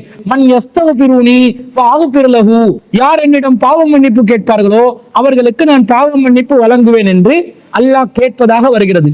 அப்ப இது ஒரு பிரத்யேகமான இரவுல அல்லாஹ்வுடைய அருள் அதிகமாக இறங்கும் நேரமாக, இரவுல கடைசி நேரம் இருப்பதனால அந்த நேரத்துல தொழுவது சிறந்தது என்ற கருத்து நாங்கள் அதிகபட்சமாக விளங்கலாமே தவிர கட்டாயமா தூங்கிட்டுத்தான் அந்த நேரத்துல தொழணும் என்ற மாதிரி எங்கேயும் ஹதீஸ்கள் பார்ப்பதற்கு முடியவில்லை. ஒருவர் விழித்துக் கொண்டிருக்கிறார், விழித்துக் கொண்டிருக்கக்கூடிய ஒருவர் இஷாக்கு பிறகு ஆரம்ப நேரத்துல இரவு தொழுவைய கியாமுல் லைல தொழாம கடைசி நேரத்துல கியாமுல் லைல தொழ நினைத்தால் அவர் கடைசி நேரத்துல அந்த கியாமுல் லைலை தொழுது கொள்ளலாம். அப்படி கடைசி நேரத்துல அவர் தொழுவதனால அதுக்கு தஹஜ்ஜத் என்ற பேர் வருகிறதே தவிர தூங்குவது ஒரு நிபந்தனை அல்ல. பொதுவாக இஷாக்கு பிறகு நபி ஸல்லல்லாஹு அலைஹி வஸல்லம் அவர்கள் தூங்கி விடுவார்கள், சாப்பிட்டதும் இஷா தொழுததும் தூங்கி விடுவார்கள். இதுதான் ரசூலுல்லாஹ்வுடைய வழக்கத்துல இருக்குது. அந்த வகையில ஒரு தூக்கம் என்பது மனிதனுக்கு தேவை என்ற அடிப்படையில தூங்குவது பொதுவாக இரவுல நமக்கு ஒரு ஆரோக்கியத்தையும் ஒரு ஆறுதலையும் உடலுக்கு ஒரு நிம்மதியையும் தரக்கூடிய ஒரு செயற்பாடு என்பதனால பொதுவாக நாங்கள் கண் விழிக்காமல் இரவுல நேர காலத்தோட தூங்குறது நமக்கு இஸ்லாம் வழிகாட்டி இருக்கிறது. அந்த அடிப்படையில் ஒருத்தர் வேண்டும் என்றால் தூங்கிவிட்டு எழும்பி தஹஜ்ஜத் தொழுதால் நல்லம் என்று நினைத்தால் அது தவறு கிடையாது. ஆனா தஹஜ்ஜத்துக்கு தூங்குவது நிபந்தனையாண்டு கேட்டா அப்படி நிபந்தனை இடுவதற்கு குர்ஆன் சுன்னாவில் இருந்து எந்த ஆதாரத்தையும் நமக்கு பார்க்க முடியவில்லை என்பதுதான் அந்த சகோதரி கேட்ட கேள்விக்கு நாம் பதிலாக பதிவு செய்து கொள்கிறோம். ஜுஹாரியை சேர்ந்த இன்னொரு சகோதரி ஒரு கேள்வி கேட்டிருக்கிறாங்க. என்ன கேட்கிறாங்கன்னா, வெள்ளிக்கிழமை நாளில் சூரத்துல் கஹஃப் ஓத வேண்டுமா, அதற்கு ஆதாரம் உள்ளதா என்று கேட்டிருக்கிறாங்க. இன்னொரு சகோதரர் ரியூஃப் என்பவர் கேட்டிருக்கிறார், வெள்ளிக்கிழமையில் சூரா கஹஃப் ஓத ஆதாரம் உள்ளதா என்று கேட்டிருக்கிறார். சூரத்துல் கஹஃப் என்பது திருக்குர்ஆன்ல 18வது அத்தியாயம், ஒரு முக்கியமான அத்தியாயம். பலவிதமான சிறப்புகள் அந்த அத்தியாயங்களுக்கு இருக்கின்றன. பொதுவாக குர்ஆன் அத்தியாயங்களுக்கு சிறப்புகள் என்று சொல்லப்பட்ட ஹதீசுகள்ல பெரும்பாலான ஹதீசுகள் பலவீனமான நிலையில் தான் இருக்கிறது. ஆனா சூரத்துல் கஹஃபுக்கு சிறப்புள்ளதாக சில ஹதீசுகள் வருகிறது, ஆதாரபூர்வமான ஹதீசுகள். அதுல புகாரியில 5011வது ஹதீஸாக பதிவு செய்யப்பட்ட ஹதீஸ்ல ஒரு செய்தி வருது. எப்படின்னு சொன்னா, கான ரஜுலுன் யக்ரஉ சூரத்துல் கஹ்ஃபி, ஒரு மனிதர் அவருடைய வீட்டுல சூரத்துல் கஹ்ஃபை ஓதிக்கொண்டிருந்தார், ஓதும் வழக்கம் உள்ளவர் அவர். வ இலா ஜானிபிஹி ஹிசானுன் மர்பூத்துன் பிஸதனைன், அவருடைய வீட்டுல 2 கயிறுகளால் கட்டப்பட்ட ஒரு குதிரை இருந்தது. அந்த குதிரை ஃபதகஷத்துஹு ஸஹாபத்துன், அதற்கு மேலே ஒரு மேகம் சூழ்ந்து வட்டமிட்ட நிலையில் நெருங்க தொடங்குகிறது. அந்த மேகம் என்ன செய்துன்னா அப்படி வட்டமிடப்பட்ட நிலையில அந்த வீட்டிட முகட்டுக்கிட்ட அப்படியே சூழ்ந்து கொண்டு வீட்டை நெருங்க ஆரம்பிக்குது. இதை பார்த்த அந்த குதிரை என்ன செய்கிறது, அது மிரள ஆரம்பிக்கிறது. அதனால அந்த குதிரை மிரள ஆரம்பிக்குது. இவர் ஓதும் போது மேகம் சூழ்ந்து கொள்ளுது, வீட்டிட்ட முகட்ட சூழ பாக்குது, நெருங்க பாக்குது. இதை கண்டோன்னு குதிரை மிரளுது. வீட்டுல இருந்து இவர் சூரத்துல் கஹஃப் ஓதாம வெளியே அந்த குதிரையை பார்க்கும்போது அந்த மேகம் விலகி செல்லுது. ஓதும் போது மீண்டும் நெருங்குது. இதை பார்த்தோன்னே அவர் வேலையை நிறுத்துறாரு. நிறுத்திட்டு சுபோல என்ன செய்யறாருண்டா, ஃபலம்மா அஸ்பஹ அத்தன் நபிய ஸல்லல்லாஹு அலைஹி வஸல்லம், சுபோ வந்த உடனே அவர் ரசூல் ஸல்லல்லாஹு அலைஹி வஸல்லம் அவர்களிடம் வருகிறார். ஃபதக்கர ஸாலிக லஹு, இந்த நடந்த சம்பவத்தை ரசூலுல்லாஹ்வுக்கு விளங்கப்படுத்துறாரு. அப்ப ரசூல் ஸல்லல்லாஹு அலைஹி சொல்றாங்க, தில்க ஸகீனத்து, இது அல்லாஹ்வினால் ஏற்படுத்தப்பட்ட ஒரு அமைதி. தனஸ்ஸலத் பில் குர்ஆன், அல் குர்ஆனுக்காக இது அருளப்பட்டது என்று நபி ஸல்லல்லாஹு அலைஹி வஸல்லம் சொன்னதாக பரா இப்னு ஆசிப் ரலியல்லாஹு அன்ஹு அறிவிக்கிறாங்க. அப்ப சூரத்துல் கஹஃப் ஓதப்படுகின்ற நேரத்துல அல்லாஹ்வுடைய அருள் நிறைந்த மேகங்கள் ஒருவருடைய வீட்டுக்கு மேலே முகடுக்கு மேலே மேகங்களாக சூழ்ந்து கொண்டு இருந்த செய்தி ஆதாரபூர்வமான செய்தி. இது இந்த அத்தியாயத்திற்கு இருக்கக்கூடிய ஒரு சிறப்பாக இருக்கிறது. அதே போன்று நபி ஸல்லல்லாஹு அலைஹி வஸல்லம் சொன்னதாக அபு தர்தா ரலியல்லாஹு அன்ஹு அவர்கள் அறிவிக்கிறார்கள், மன் ஹஃபில அஸ்ர ஆயாத்தின் மின் அவ்வலி சூரத்தில் கஹ்ஃபி, யார் ஒருவர் சூரத்துல் கஹ்ஃப்ல ஆரம்ப 10 வசனங்களை மன்னம் செய்திருக்கிறாரோ, உஸிம மினத் தஜ்ஜால், அவர் தஜ்ஜாலின் சோதனைகளிலிருந்து பாதுகாப்பு பெற்றவராவார் என்று அபூ தர்தா ரலியல்லாஹு அன்ஹு அவர்கள் அறிவிக்கிறார்கள். சஹீஹ் முஸ்லிம்ல 1475வது செய்தியாக பதிவு செய்யப்பட்டிருக்கிறது. இந்த சிறப்புகள் சூரத்துல் கஹ்ஃபுக்கு இருக்குது. ஆனா வெள்ளிக்கிழமை நாளில் சூரத்துல் கஹ்ஃப் ஓத வேண்டும் என்று ஏதாவது ஒரு ஹதீஸ் இருக்குதான்னு பார்த்தா ஒரு ஹதீஸ் வருது. ஹாக்கிம்ல 3349வது செய்தியாக பதிவு செய்யப்பட்ட ஒரு ஹதீஸ்ல அண்ணன் நபி ஸல்லல்லாஹு அலைஹி வஸல்லம் கால ரசூல் ஸல்லல்லாஹு அலைஹி வஸல்லம் சொன்னார்கள், இன்ன மன் கரஅ சூரத்துல் கஹ்ஃப் யௌமல் ஜும்ஆத்தி, யார் ஒருவர் சூரத்துல் கஹ்ஃபை ஜும்ஆவுடைய நாளில் ஓதுவாரோ அலா அலஹு மினன் நூரி மா பைனல் ஜும்ஆத்தைன், அவருக்கு 2 ஜும்மாக்களுக்கு மத்தியிலே ஒரு ஒளி வந்து அவரை சூழ்ந்து கொள்ளும் என்று சொல்லி ஒரு பிரகாசம் அவரை நீடிக்கும் என்று நபி ஸல்லல்லாஹு அலைஹி வஸல்லம் அவர்கள் சொன்னதாக அபூ ஸயீத் அல் குத்ரி ரலியல்லாஹு அன்ஹு அவர்கள் அறிவிக்கக்கூடிய ஒரு செய்தி வருகிறது. ஹாக்கிம்ல பதிவு செய்யப்பட்டிருக்கிறது. ஆனா இந்த செய்தி நபி ஸல்லல்லாஹு அலைஹி வஸல்லம் அவர்கள் சொன்னதாக பதிவு செய்யப்பட்டிருந்தாலும் இதை ஆய்வு செய்து பார்க்கின்ற நேரத்துல இது உண்மையிலே ரசூல் ஸல்லல்லாஹு அலைஹி வஸல்லம் அவர்கள் தொடர்பு படுத்தி மர்ஃபூஆன நிலையில் வந்த ஒரு செய்தி கிடையாது. இது அபூ ஸயீத் அல் குத்ரி ரலியல்லாஹு அன்ஹு அவர்களுடைய தனிப்பட்ட கருத்தாக, ஒரு நபி தோழருடைய தனிப்பட்ட கூற்றாக வரக்கூடிய ஒரு செய்தியாக இருப்பதனால இது மர்ஃபூஆன நிலையில் நபிகளாரை தொடர்பு படுத்தி வரக்கூடிய, நபிகளாரை நேரடியாக சம்பந்தப்படுத்தி வரக்கூடிய ஒரு செய்தியாக இல்லாததனால இந்த செய்தி பலவீனமான செய்தியாக இருக்கிறது. எனவே வெள்ளிக்கிழமை நாளில் சூரத்துல் கஹ்ஃப் ஓதினா ஒரு சிறப்பு கிடைக்கும், ஒளி கிடைக்கும் என்ற எண்ணத்துல வெள்ளிக்கிழமையை பிரத்யேகமாக ஒருவர் தெரிவு செய்து சூரத்துல் கஹ்ஃபை ஓதினால் அது குர்ஆன் சுன்னாக்கு மாற்றமானது ஒன்றாக இருக்கும். ஆனா ஒருவர் எதர்ச்சையாக குர்ஆனை வெள்ளிக்கிழமை ஓத நினைக்கிறாரு, அந்த நாள்ல அவர் சூரத்துல் கஹ்ஃப் அவர் எதர்ச்சையாக தெரிவு செய்து ஓதினால் அதை யாரும் தவறு சொல்ல முடியாது. இந்த ஹதீஸின் அடிப்படையில வெள்ளிக்கிழமையில அடுத்த ஜும்மா வரைக்கும் எனக்கு பிரகாசம் நீடிக்கும் என்று நினைத்து ஒருவர் ஓதினால் ஒரு பலவீனமான செய்தி, நபிகளாருடன் தொடர்பு படுத்தப்படாத ஒரு செய்தியை நம்பி சென்றால் அது விதிவத்தா போயிடும். அது அல்லாம ஒருத்தர் பொதுவாக எப்போதும் குர்ஆனை ஓதிக்கொள்ளலாம். ஃபக்ரஉ மா தயஸ்ஸர மினல் குர்ஆன், குர்ஆனில் உங்களுக்கு இயன்றதை ஓதுங்கள் என்று அல்லாஹ் சொல்கிறான். அந்த வகையில ஒருவர் வெள்ளிக்கிழமை நாளிலையும் குர்ஆனை ஓதுறாரு. அப்படி ஓதும் போது அந்த நாள்ல கஹ்ஃபை அவர் தெரிவு செய்து ஓதினால் அது தப்பு சொல்ல முடியாது. அவர் கஹ்ஃபை ஓதலாம், சூரா யாசினை ஓதலாம், சூரா வாக்கியாவை ஓதலாம், ரஹ்மானை ஓதலாம், முல்கை ஓதலாம், பக்ராவை ஓதலாம், எந்த குர்ஆன் அத்தியாயத்தையும் அவர் விரும்பி ஓதுற அடிப்படையில் ஓதினால் அது தவறு என்று யாராலும் சொல்ல முடியாதான ஒவ்வொரு வெள்ளிக்கிழமையும் கஹ்ஃப் மாத்திரம் தெரிவு செய்து ஓதினால் அது ஒரு பிதஅத்தான ஒரு நிலைக்கு சென்று விடும் என்பதையும் நாங்கள் விளங்கிக் கொள்ள வேண்டும். சூரத்துல் கஹ்ஃப் என்பது ஒரு சிறப்பு நிறைந்த அத்தியாயமாக இருந்தாலும் வெள்ளிக்கிழமையில பிரத்யேகமாக அது ஓதினால் ஒளி பிரகாசம் நீடிக்கும் என்று வரக்கூடிய செய்தி பலவீனமான செய்தி என்ற அடிப்படையில அதை தனியாக பிரத்யேகமாக வெள்ளிக்கிழமையில மட்டும் தெரிவு செய்து ஓதுவது நபி வழிக்கு மாற்றமாக இருப்பது என்பதை அந்த சகோதரியின் கேள்விக்கான பதிலாக நாங்கள் பதிவு செய்து கொள்கிறோம். இன்னும் ஒரு சகோதரர் ஒரு கேள்வி கேட்டிருக்கிறார். வெள்ளிக்கிழமை நாளில் நபியின் மீது ஸலவாத் சொல்ல வேண்டும் என்று கூறுவது சரியான ஹதீஸா? முதலாவது கேள்வி. அதை தொடர்ந்து கேட்கிறார், ஸலவாத் ஓதும் போது அத்தஹியாத்தில் உள்ள ஸலவாத் ஓத வேண்டுமா அல்லது அல்லாஹும்ம ஸல்லி வ ஸல்லிம் வ பாரிக் அலைஹி என்று சொல்ல வேண்டுமா? அடுத்தது அதே தொடராக நபி அவர்களின் பெயர் எந்த இடத்தில் கேட்டாலும் ஸலவாத் சொல்ல வேண்டுமா? பயான் சொல்லும் போது நபி அவர்களின் பெயரை அதிகமாக சொல்லப்படும் இந்த எல்லா சந்தர்ப்பத்திலும் ஸலவாத் ஓத வேண்டுமா என்று ஒரே கேள்விக்குள்ள ஒரு 4-5 கேள்வியை சொருவி ஒருவர் கேட்டிருக்கிறார். பொதுவாக இது பயனுள்ள ஒரு கேள்விதான். ஸலவாத் சம்பந்தமாக இந்த கேள்விக்கு பதிலளிக்கும் போது பலரும் பல செய்திகளை நாங்கள் புரிந்து கொள்ளலாம். பொதுவாக ஸலவாத் என்பது நபிகளார் ஸல்லல்லாஹு அலைஹி வஸல்லம் அவர்கள் மீது முஸ்லிம்கள் சொல்ல வேண்டிய ஓத வேண்டிய ஒரு கடமையாக இருக்கிறது, ஒரு முக்கியமான பிரத்யேகமான ஒரு இபாதத்தாக இருக்கிறது.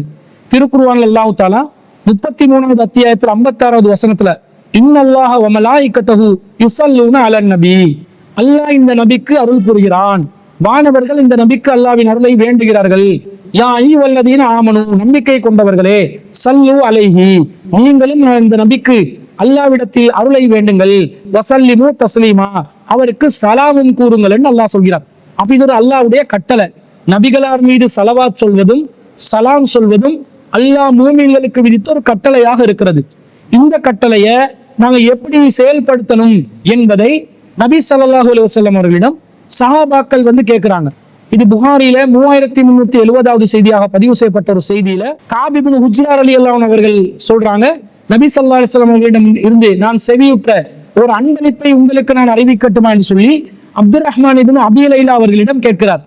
அதற்கு அவர் ஆமா சொல்லுங்க என்று சொன்ன நேரத்துல ஹரஜ அலைனா ரசூல் ஸல்லல்லாஹு அலைஹி வஸல்லம் ஒரு நாள் நம்மிடம் வந்தார்கள். ஃபகுல்னா நாம் ரசூல் ஸல்லல்லாஹு அலைஹி வஸல்லம் சொன்னோம், யா ரசூல் அல்லாஹ், அல்லாஹ்வின் தூதரே, கல் அலிம்னா கைஃப நுஸல்லிமு அலைக, அல்லாஹ்வின் தூதரே உங்களுக்கு எப்படி சலாம் சொல்லணும் என்று நமக்கு தெரியும்.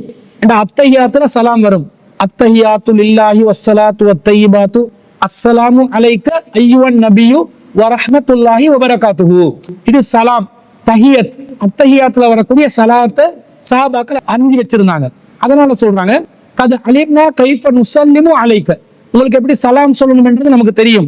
ஃபகைஃப நுஸல்லி அலைக, உங்களுக்கு எப்படி ஸலவாத் சொல்ல வேண்டும் என்று நபி ஸல்லல்லாஹு அலைஹி வஸல்லம் கிட்ட கேக்குறாங்க.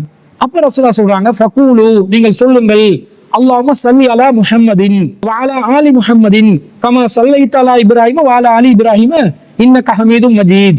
இறைவா முஹம்மது நபிக்கும் அவருடைய குடும்பத்தாருக்கும் நீ அருள் புரிய வேண்டும், இப்ராஹிம் நபிக்கும் அவருடைய குடும்பத்தாருக்கும் எப்படி அருள் புரிந்தாயோ அப்படி அருள் புரிய வேண்டும் என்று நீங்கள் சொல்லுங்கள். இன்னக ஹமீதும் மஜீத், நீ புகழுக்குரியவன் கண்ணியத்துக்குரியவன். அல்லாஹும்ம பாரிக் அலா முஹம்மதின் வ அலா ஆலி முஹம்மதின் கமா பாரக்த அலா இப்ராஹீம இன்னக ஹமீதும் மஜீத். இறைவா முஹம்மது நபிக்கும் அவருடைய குடும்பத்துக்கு நீங்கள் அருள் புரிய வேண்டும், நீங்க எப்படி இப்ராஹிம் நபியின் குடும்பத்தாருக்கு அருள் புரிஞ்சீங்களோ அந்த மாதிரி அருள் புரிய வேண்டும். இன்னக ஹமீதும் மஜீத், நீ புகழுக்குரியவன் கண்ணியத்துக்குரியவன் என்று சொல்லி இந்த செய்தியில வருது. இந்த மாதிரி முன்ன பின்ன சில வாசகங்களோட இந்த சலவாத்து அத்தையாத் தஷஹுதுல அத்தையாத்துக்கு பிறகு நாங்கள் ஓத வேண்டிய சலவாத் நபி ஸல்லல்லாஹு அலைஹி வஸல்லம் அவர்கள் பல அறிவிப்புகள்ல நமக்கு கற்று தந்திருக்கிறாங்க. இதுதான் ரசூலுல்லாஹ்வுக்கு சலவாத் சொல்ற முறை. இந்த சலவாத்தை நாங்கள் அதிகம் சொல்ல வேண்டும். பொதுவாக வெள்ளிக்கிழமை என்று மட்டும் இல்லாமல் வேறு நாட்களிலும் அதிகமாக சொல்ல வேண்டும். நசாயில 1280வது செய்தியில பதிவு செய்யப்படுகிறது, மன் ஸல்லா அலைய ஸலாத்தன் வாஹிதா, என் மீது யாராவது ஒருவர் ஒரே ஒரு தடவை ஸலவாத் சொன்னால் ஸல்லல்லாஹு அலைஹி அஸ்ர ஸலவாத்தின், அவர் மீது அல்லாஹ் தஆலா 10 முறை அல்லாஹ்வின் அருளை புரிவான். வஹுத்தத் அன்ஹு அஸ்ரு ஹதீஆத்தின், அவரிடமிருந்து 10 பாவங்கள் அழிக்கப்படும். வருஃபிஅத் லஹு அஸ்ரு தரஜாத், அவருக்கு 10 தரஜாக்கள் உயர்த்தப்படும் என்று நபி ஸல்லல்லாஹு அலைஹி சொல்றாங்க. அப்ப நாங்க அதிகமாக நம்முடைய வாழ்க்கையில ஸலவாத்தை சொல்லிக்கொண்டே இருக்க வேண்டும்.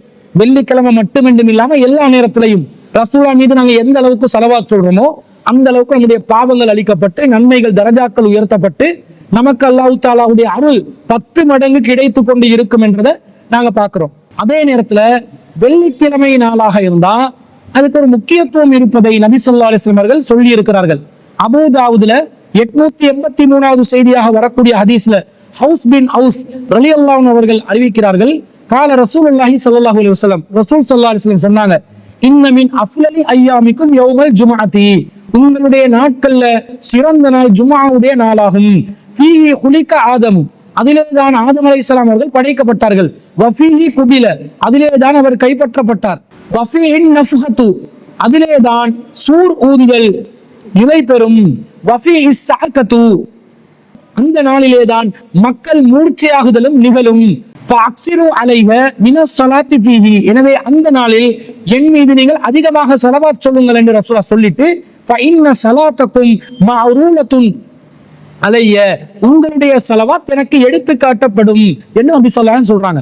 சஹாபாக்கள் கேக்குறாங்க, காலு யா ரசூலல்லாஹ், அல்லாஹ்வின் தூதரே, வகைஃப துஅலு ஸலாத்துனா அலைக, எங்களுடைய ஸலாத் உங்கள் மீது எப்படி எடுத்து காட்டப்படும்? வகது அறிந்த, நீங்கள் தான் மண்ணோடு மண்ணாக மக்கி போய் விடுவீர்களே என்று கேட்கிறார்கள். அப்ப நபி ஸல்லல்லாஹு அலைஹி வஸல்லம் சொல்கிறார்கள், ஃபகால இன்னல்லாஹ அஸ்ஸ வஜல்ல, அல்லாஹ் ரப்புல் ஆலமீன் மகத்துவமும் மாண்பும் மிகுந்த இறைவன், ஹர்ரம அலல் அர்லி அஜ்சாதல் அன்பியா, நபிமார்களுடைய உடலை மண் அரிப்பதை அல்லாஹ் தடை செய்து விட்டார் என்று நபி ஸல்லல்லாஹு அலைஹி வஸல்லம் அவர்கள் சொன்னதாக நாங்க செய்தியை பார்க்கிறோம். வெள்ளிக்கிழமையில அதிகமாக நாங்க ஸலவாத் சொல்லணும், ஏனைய நாட்களையும் ஸலவாத் சொல்லணும். வெள்ளிக்கிழமையில பிரத்யேகமாக அதிகமாக நாங்கள் ரசூலுல்லாஹ் மீது ஸலவாத் சொல்ல வேண்டும். அது நபி வழி என்பதை நாங்கள் இந்த செய்தியிலிருந்து புரிந்து கொள்கிறோம். மேலதிகமாக நாங்கள் எப்ப ஸலவாத் சொன்னாலும் அது ரசூலுல்லாஹ்வுடைய மண்ணறைக்கு எடுத்து செல்லப்பட்டு ரசூலுல்லாஹ்வுக்கு அது எடுத்து காட்டப்படுவதாக வேறு சில அறிவிப்புகள் இதற்கென்றே பிரத்யேகமான வானவர்கள் இந்த பூமியிலே நியமிக்கப்பட்டிருப்பதாகவும் நாங்கள் ஆதாரபூர்வமான செய்திகளை பார்க்கிறோம். அப்ப சலவாத் என்று சொன்னா அல்லாஹும்ம ஸல்லி அலா முஹம்மதின் வஅலா ஆலி முஹம்மதின் கமா ஸல்லைத அலா இப்ராஹிம வஅலா ஆலி இப்ராஹிம் என்று வரக்கூடிய அந்த அத்தையாத்துல ஓதுற சலவாத்து தான் சலவாத்துடைய அசல் வடிவம். அந்த சலவாத்தை தான் நாங்கள் ஓத வேண்டும். அதே நேரத்துல இந்த நீண்ட சலவாத்தை அதிகமாக ஓதிக்கொண்டு இருப்பது சிரமமாக இருக்கலாம். அப்ப ரசூலுல்லாஹ் மேல சலவாத் அதிகமா சொல்லணும் என்று வருது. அப்படி அதிகமா சலவாத்தை சொல்வதற்கு ஏதாவது வேறு வழிகளில் சலவாத்தை சுருக்கி சொல்வதற்கு வாய்ப்பு இருக்குதான்னு பார்த்தா ஏராளமான ஹதீஸ்கள் இருக்குது. எப்படி வருதுன்னு சொன்னா ஸல்லல்லாஹு அலைஹி வஸல்லம் என்று சொல்லக்கூடிய இந்த வார்த்தையை நபி ஸல்லல்லாஹு அலைஹி வஸல்லம் அவர்களுக்கு ஸலவாத் சொல்வதற்கு சுருக்கமான வார்த்தையாக நபி தோழர்கள் ரசூல் ஸல்லல்லாஹு அலைஹி வஸல்லம் அவர்கள் வாழ்ந்த காலத்திலே ரசூலுல்லாஹ்வுக்கு முன்னாடியே பயன்படுத்தி இருக்கிறார்கள். ரசூல் ஸல்லல்லாஹு அலைஹி வஸல்லம் அவர்கள் அதை அனுமதித்து இருக்கிறார்கள். அப்ப ஸல்லல்லாஹு அலைஹி வஸல்லம் என்ற ஸலவாத்தையும் அதிகமாக நாங்க என்ன செய்யலாம், ஓதலாம். ஒருத்தர் விரும்பினா ஸலாத்துல் இப்ராஹிமியா என்று வரக்கூடிய அந்த நீண்ட ஸலவாத்தையும் அதிகமாக ஓதிக்கொள்ளலாம். ஒருத்தர் விரும்பினா இந்த சுருக்கமா வரக்கூடிய ஸலவாத்தை ஓதிக்கொள்ளலாம். இந்த சுருக்கமா வரக்கூடிய ஸலவாத்துக்கு என்ன ஆதாரம் என்று கேட்டா, ஒரு முறை அல் பஹ்ஸி என்று சொல்லக்கூடிய நபி தோழர் ஒருவர் நபி ஸல்லல்லாஹு அலைஹி வஸல்லம் அவங்களை சந்திக்க வர்றாங்க. அவர் சந்திக்க வந்து ரசூல் ஸல்லல்லாஹு அலைஹி வஸல்லம் சொல்கிறார்கள், ஃபகால யா ரசூல் அல்லாஹ், அல்லாஹ்வின் தூதரே, ஸல்லல்லாஹு அலைக வஸல்லம, அல்லாஹ் உங்களுக்கு அருள் புரியட்டும், அல்லாஹ் உங்களுக்கு சலாமையும் ஏற்படுத்தட்டும் என்று நபி தோழர் ஒருவர் சொல்கிறார். நபி ஸல்லல்லாஹு அலைஹி வஸல்லம் அவர்களுக்கு நேரடியாக சொல்கிறார்கள். நேரடியாக சொல்லும் போது ஸல்லல்லாஹு அலைக என்றாங்க. உங்கள் மீது அல்லாஹ் அருள் புரியட்டும், அல்லாஹ்வுடைய ஸலவாத்தை இறக்கட்டும், வஸல்லம ஸலாத்தையும் இறக்கட்டும் என்று நபி ஸல்லல்லாஹு அலைஹி வஸல்லம் அவர்களுக்கு நேரடியாக சொல்றாங்க. சலாமையும் இறக்கட்டும், ஸலவாத்தையும் இறக்கட்டும் என்று சொல்றாங்க. இதை ரசூல் ஸல்லல்லாஹு அலைஹி வஸல்லம் அங்கீகரிக்கிறாங்க. நேரடியாக சொல்லும் போது ஸல்லல்லாஹு அலைக, மறைமுகமாக நாங்கள் படர்க்கையாதை சொல்லும் போது ஸல்லல்லாஹு அலைஹி வஸல்லம என்று நாம் சொல்லலாம் என்பது இந்த செய்தியிலிருந்து நாங்க பார்க்கிறோம். இது நசாயில 2768வது செய்தியா பார்க்கிறோம். அதே போன்ற அபூதாவுதுல 1419வது செய்தியில இதே போன்ற ஒரு நபி தோழர் வந்து நபி ஸல்லல்லாஹு அலைஹி வஸல்லம் அவர்களிடம் பையத் செய்கின்ற நேரத்துல நபி ஸல்லல்லாஹு அலைஹி வஸல்லம் அவர்கள் அந்த நபி தோழர் சொல்கிறார், யா ரசூலல்லாஹ், அல்லாஹ்வின் தூதரே, ஸல்லல்லாஹு அலைக, அல்லாஹ் உங்கள் மீது அருள் புரியட்டும், அல்லாஹ்வுடைய ஸலவாத்தை இறக்கட்டும் என்று சொன்னதாக ஒரு செய்தி வருது. ரசூலுல்லாஹ் நேரடியா விழிச்சு பேசும்போது ரசூல் ஸல்லல்லாஹு அலைஹி என்றாங்க. படர்க்கையா சொல்வதாக இருந்தால் ஸல்லல்லாஹு அலைஹி வஸல்லம ரெண்டையும் சேர்த்து சொல்லலாம் என்பதை நாங்க இந்த ஹதீஸ்கள்ல பார்க்கிறோம். அப்ப ரசூல் ஸல்லல்லாஹு அலைஹி வஸல்லம் அவர்களுக்கு ஸலவாத் சொல்லும் போது ஸலாத்துல் இப்ராஹிமியாவையும் சொல்லிக் கொள்ளலாம். ஸல்லல்லாஹு அலைஹி வஸல்லம் என்று சொல்லக்கூடிய ஷார்ட்டா வரக்கூடிய ஸலவாத்தையும் சொல்லலாம். நபி தோழர்கள் அதையும் சொல்லி இருக்கிறார்கள் என்று பார்க்கிறோம். இது அதிகமாக எந்த நாளையும் ஓதலாம், வெள்ளிக்கிழமையில பிரத்யேகமா அதிகமா ஓதிக்கொள்ளலாம் என்றதை நாங்க விளங்கிக் கொள்கிறோம். இப்போ ஒரு சபையில ரசூல் ஸல்லல்லாஹு அலைஹி வஸல்லம் பேர் சொல்லப்படுது. இந்த பேர் சொல்வதை ஒருவர் செவியுற்றால் அவர் ரசூலுல்லாஹ்வுடைய பேரை கேட்ட உடனே ஸலவாத் சொல்லணுமா என்று சகோதரர் கேட்கிறார். அதுக்கு ரசூல் ஸல்லல்லாஹு அலைஹி வஸல்லம் பேர் நாங்க எப்போது செய்மடுக்கிறோமோ அப்போதெல்லாம் ஸலவாத் சொல்ல வேண்டும் என்பதற்கு திருமிதியில 3468வது செய்தியில ஒரு செய்தி பதிவாகிறது. என்ன வருது? நபி ஸல்லல்லாஹு அலைஹி வஸல்லம் ஒரு முறை சொல்றாங்க, ரஹீம அன்ஃபு ரஜுலின், ஒரு மனிதனுடைய மூக்கை மண்ணு கவ்வட்டும், துக்கிர்து இன்தஹு, என்னை பற்றி அவரிடம் எத்தி வைக்கப்படுகிறது, நினைவூட்டப்படுகிறது, ஃபலம் யுஸல்லி அலைய, ஆனா அவர் என் மீது ஸலவாத் சொல்லவில்லை, அப்படி இருந்தால் அவருடைய மூக்கு மண்ணை கவ்வட்டும் என்று நபி ஸல்லல்லாஹு அலைஹி வஸல்லம் சொன்னதாக அபூ ஹுரைரா ரலியல்லாஹு அன்ஹு அவர்கள் அறிவிக்கிறார்கள். அப்ப ரசூலுல்லாஹ்வுடைய பேர் சொல்லப்பட்டால் என்றா சொல்பவர் ஸலவாத் சொல்லணுமாண்டா அது அவசியம் இல்லை. அதை கேட்பவர் ரசூல் ஸல்லல்லாஹு அலைஹி வஸல்லம் பேரை செவிமடுப்பவர் கட்டாயமாக ஸலவாத் சொல்ல வேண்டும் என்று இந்த செய்தியிலிருந்து நாங்கள் விளங்கிக் கொள்கிறோம். அதே போன்று திருமிதியில 3469வது செய்தியில அல் பஹீலு, ஒருவர் வந்து கஞ்சனாக இருக்கிறார். அவர் எப்படிப்பட்டவர் என்றா அல்லதி மன் துக்கிர்து இன்தஹு ஃபலம் யுஸல்லி அலைய, அவரிடத்தில் என்னை பற்றி எத்தி வைக்கப்படுகிறது, ஆனால் அவர் என் மீது ஸலவாத் சொல்லவில்லை, அவன் கஞ்ச பயல் என்று நபி ஸல்லல்லாஹு அலைஹி வஸல்லம் அவர்கள் சொன்னதாக அலி பின் அபி தாலிப் ரலியல்லாஹு அன்ஹு அறிவிக்கிறாங்க. அப்ப ரசூலுல்லாஹ் பத்தி எத்தி வைக்கப்பட்டால் எத்தி வைக்கப்பட்டால், ஒருவரிடம் எத்தி வைக்கப்பட்டால், எத்தி வைக்கப்படுபவர் கட்டாயம் ஸலவாத் சொல்ல வேண்டும். எத்தி வைப்பவர் சொல்ல வேண்டுமான்னு கேட்டா, எத்தி வைப்பவர் விரும்பினா சொல்லலாம், கட்டாயமா சொல்லியே ஆகணும் என்றது இல்லை.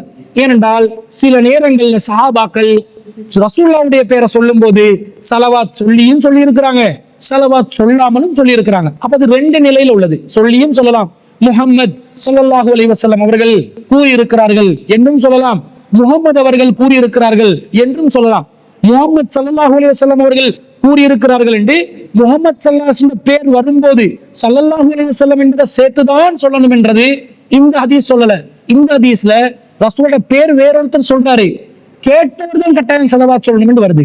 ஆனா ஒருத்தர் பேசும்போது முஹம்மது என்று மொட்டையா பேசாம ஸல்லல்லாஹு அலைஹி வஸல்லம் என்றதை சேர்த்து சொன்னால் அது பிரச்சனை கிடையாது. அது மார்க்கம் ரசூலோட பேரை, ரசூல்லா மீது நாங்க எப்போதும் ஸலவாத் சொல்லலாம்னு சொல்லுது. அந்த அடிப்படையில பேசுபவரும் ரசூலோட பேரை சொல்லும் போது ஸல்லல்லாஹு அலைஹி வஸல்லம் என்று சொல்லலாம், அல்லது பொதுவாக ரசூலுல்லாஹ்னு சொல்லிட்டு போலாம், முஹம்மது அவர்கள் என்றும் சொல்லிட்டு போலாம். அது ரசூலுல்லாஹ்வை நாங்க இழிவுபடுத்தினதாக வராது.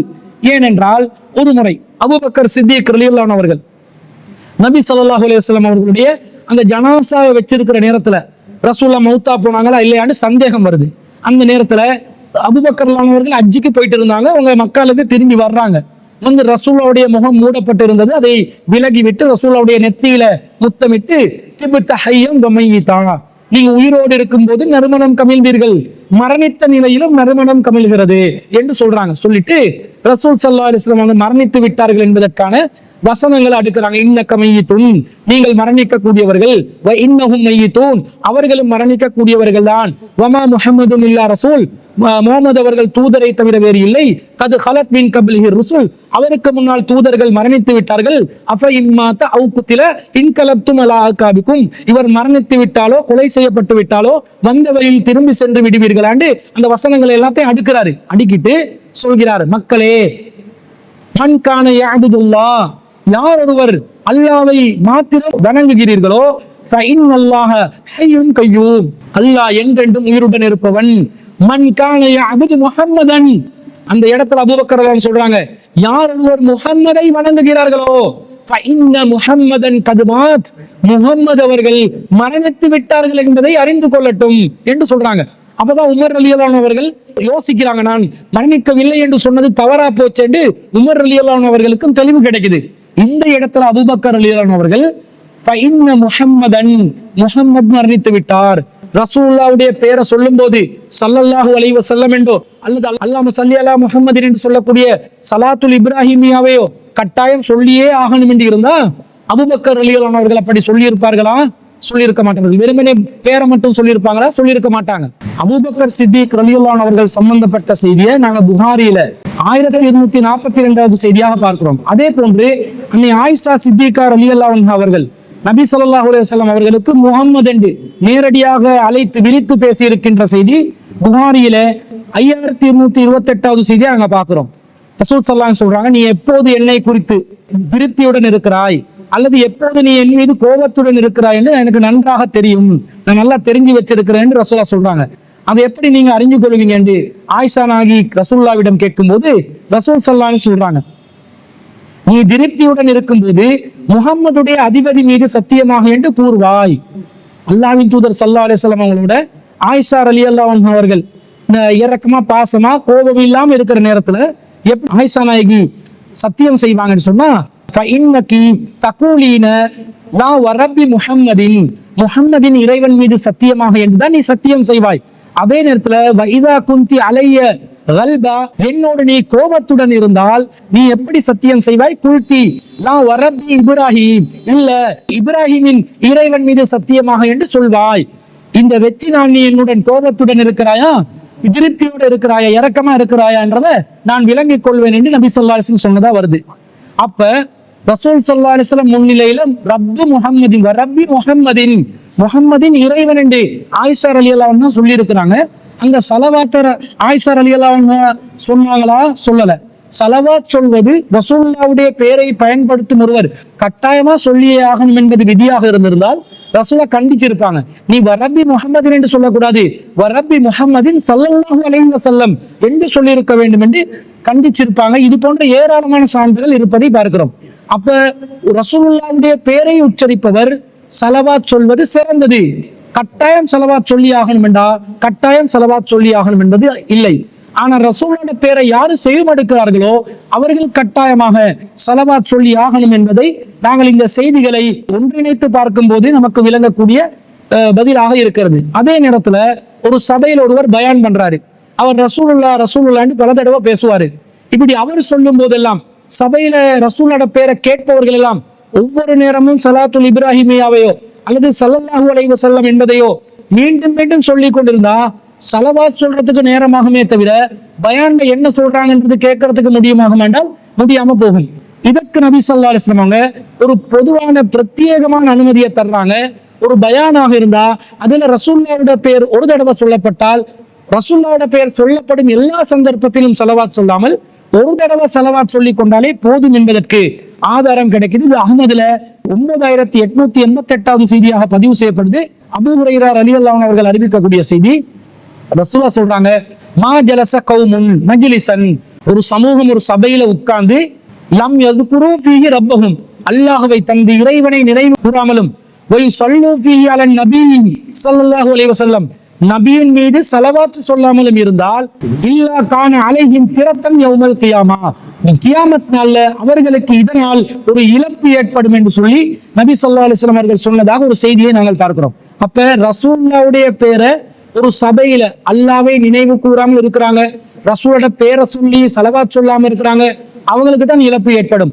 அல்லாஹ்வோட பேரை சொல்லி அல்லாஹ்வை நினைவு கூறுற ஒரு சபையில ரசூலோட பேர் சொல்லப்பட்டு ஒரு தடவை சலவாத் சொன்னாலும் அது போதுமானது என்று இந்த ஹதீஸ்ல வாசகங்களில் இருந்து நாங்கள் விளங்கிக் கொள்கிறோம். அப்ப சலவாத் சம்பந்தமாக அந்த சகோதரர் கேட்ட கேள்விக்கு பதிலாக சலவாத்தை நாங்கள் எப்போதும் எந்த நேரத்திலும் சொல்லலாம்.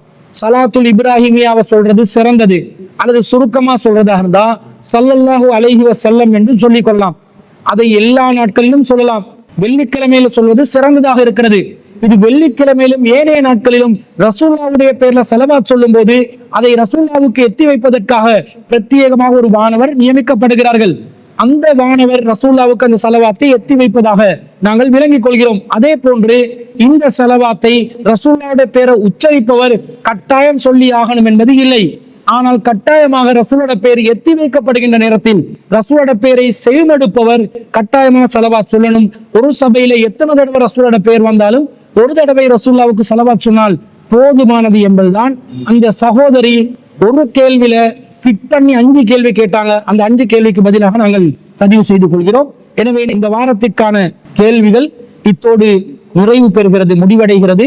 இன்ஷா அல்லாஹ் அடுத்த வாரம் நீங்கள் கேட்டிருக்கக்கூடிய ஏனைய கேள்விகளுக்கு வரிசையின் அடிப்படையிலே குர்ஆன் சுன்னா ஒளியிலிருந்து விளக்கங்கள் தரப்படும் என்பதை கூறிக்கொண்டு விடை பெறுகிறோம். வாஹிரு தஅவானா அல்ஹம்துலில்லாஹி ரப்பில் ஆலமீன்.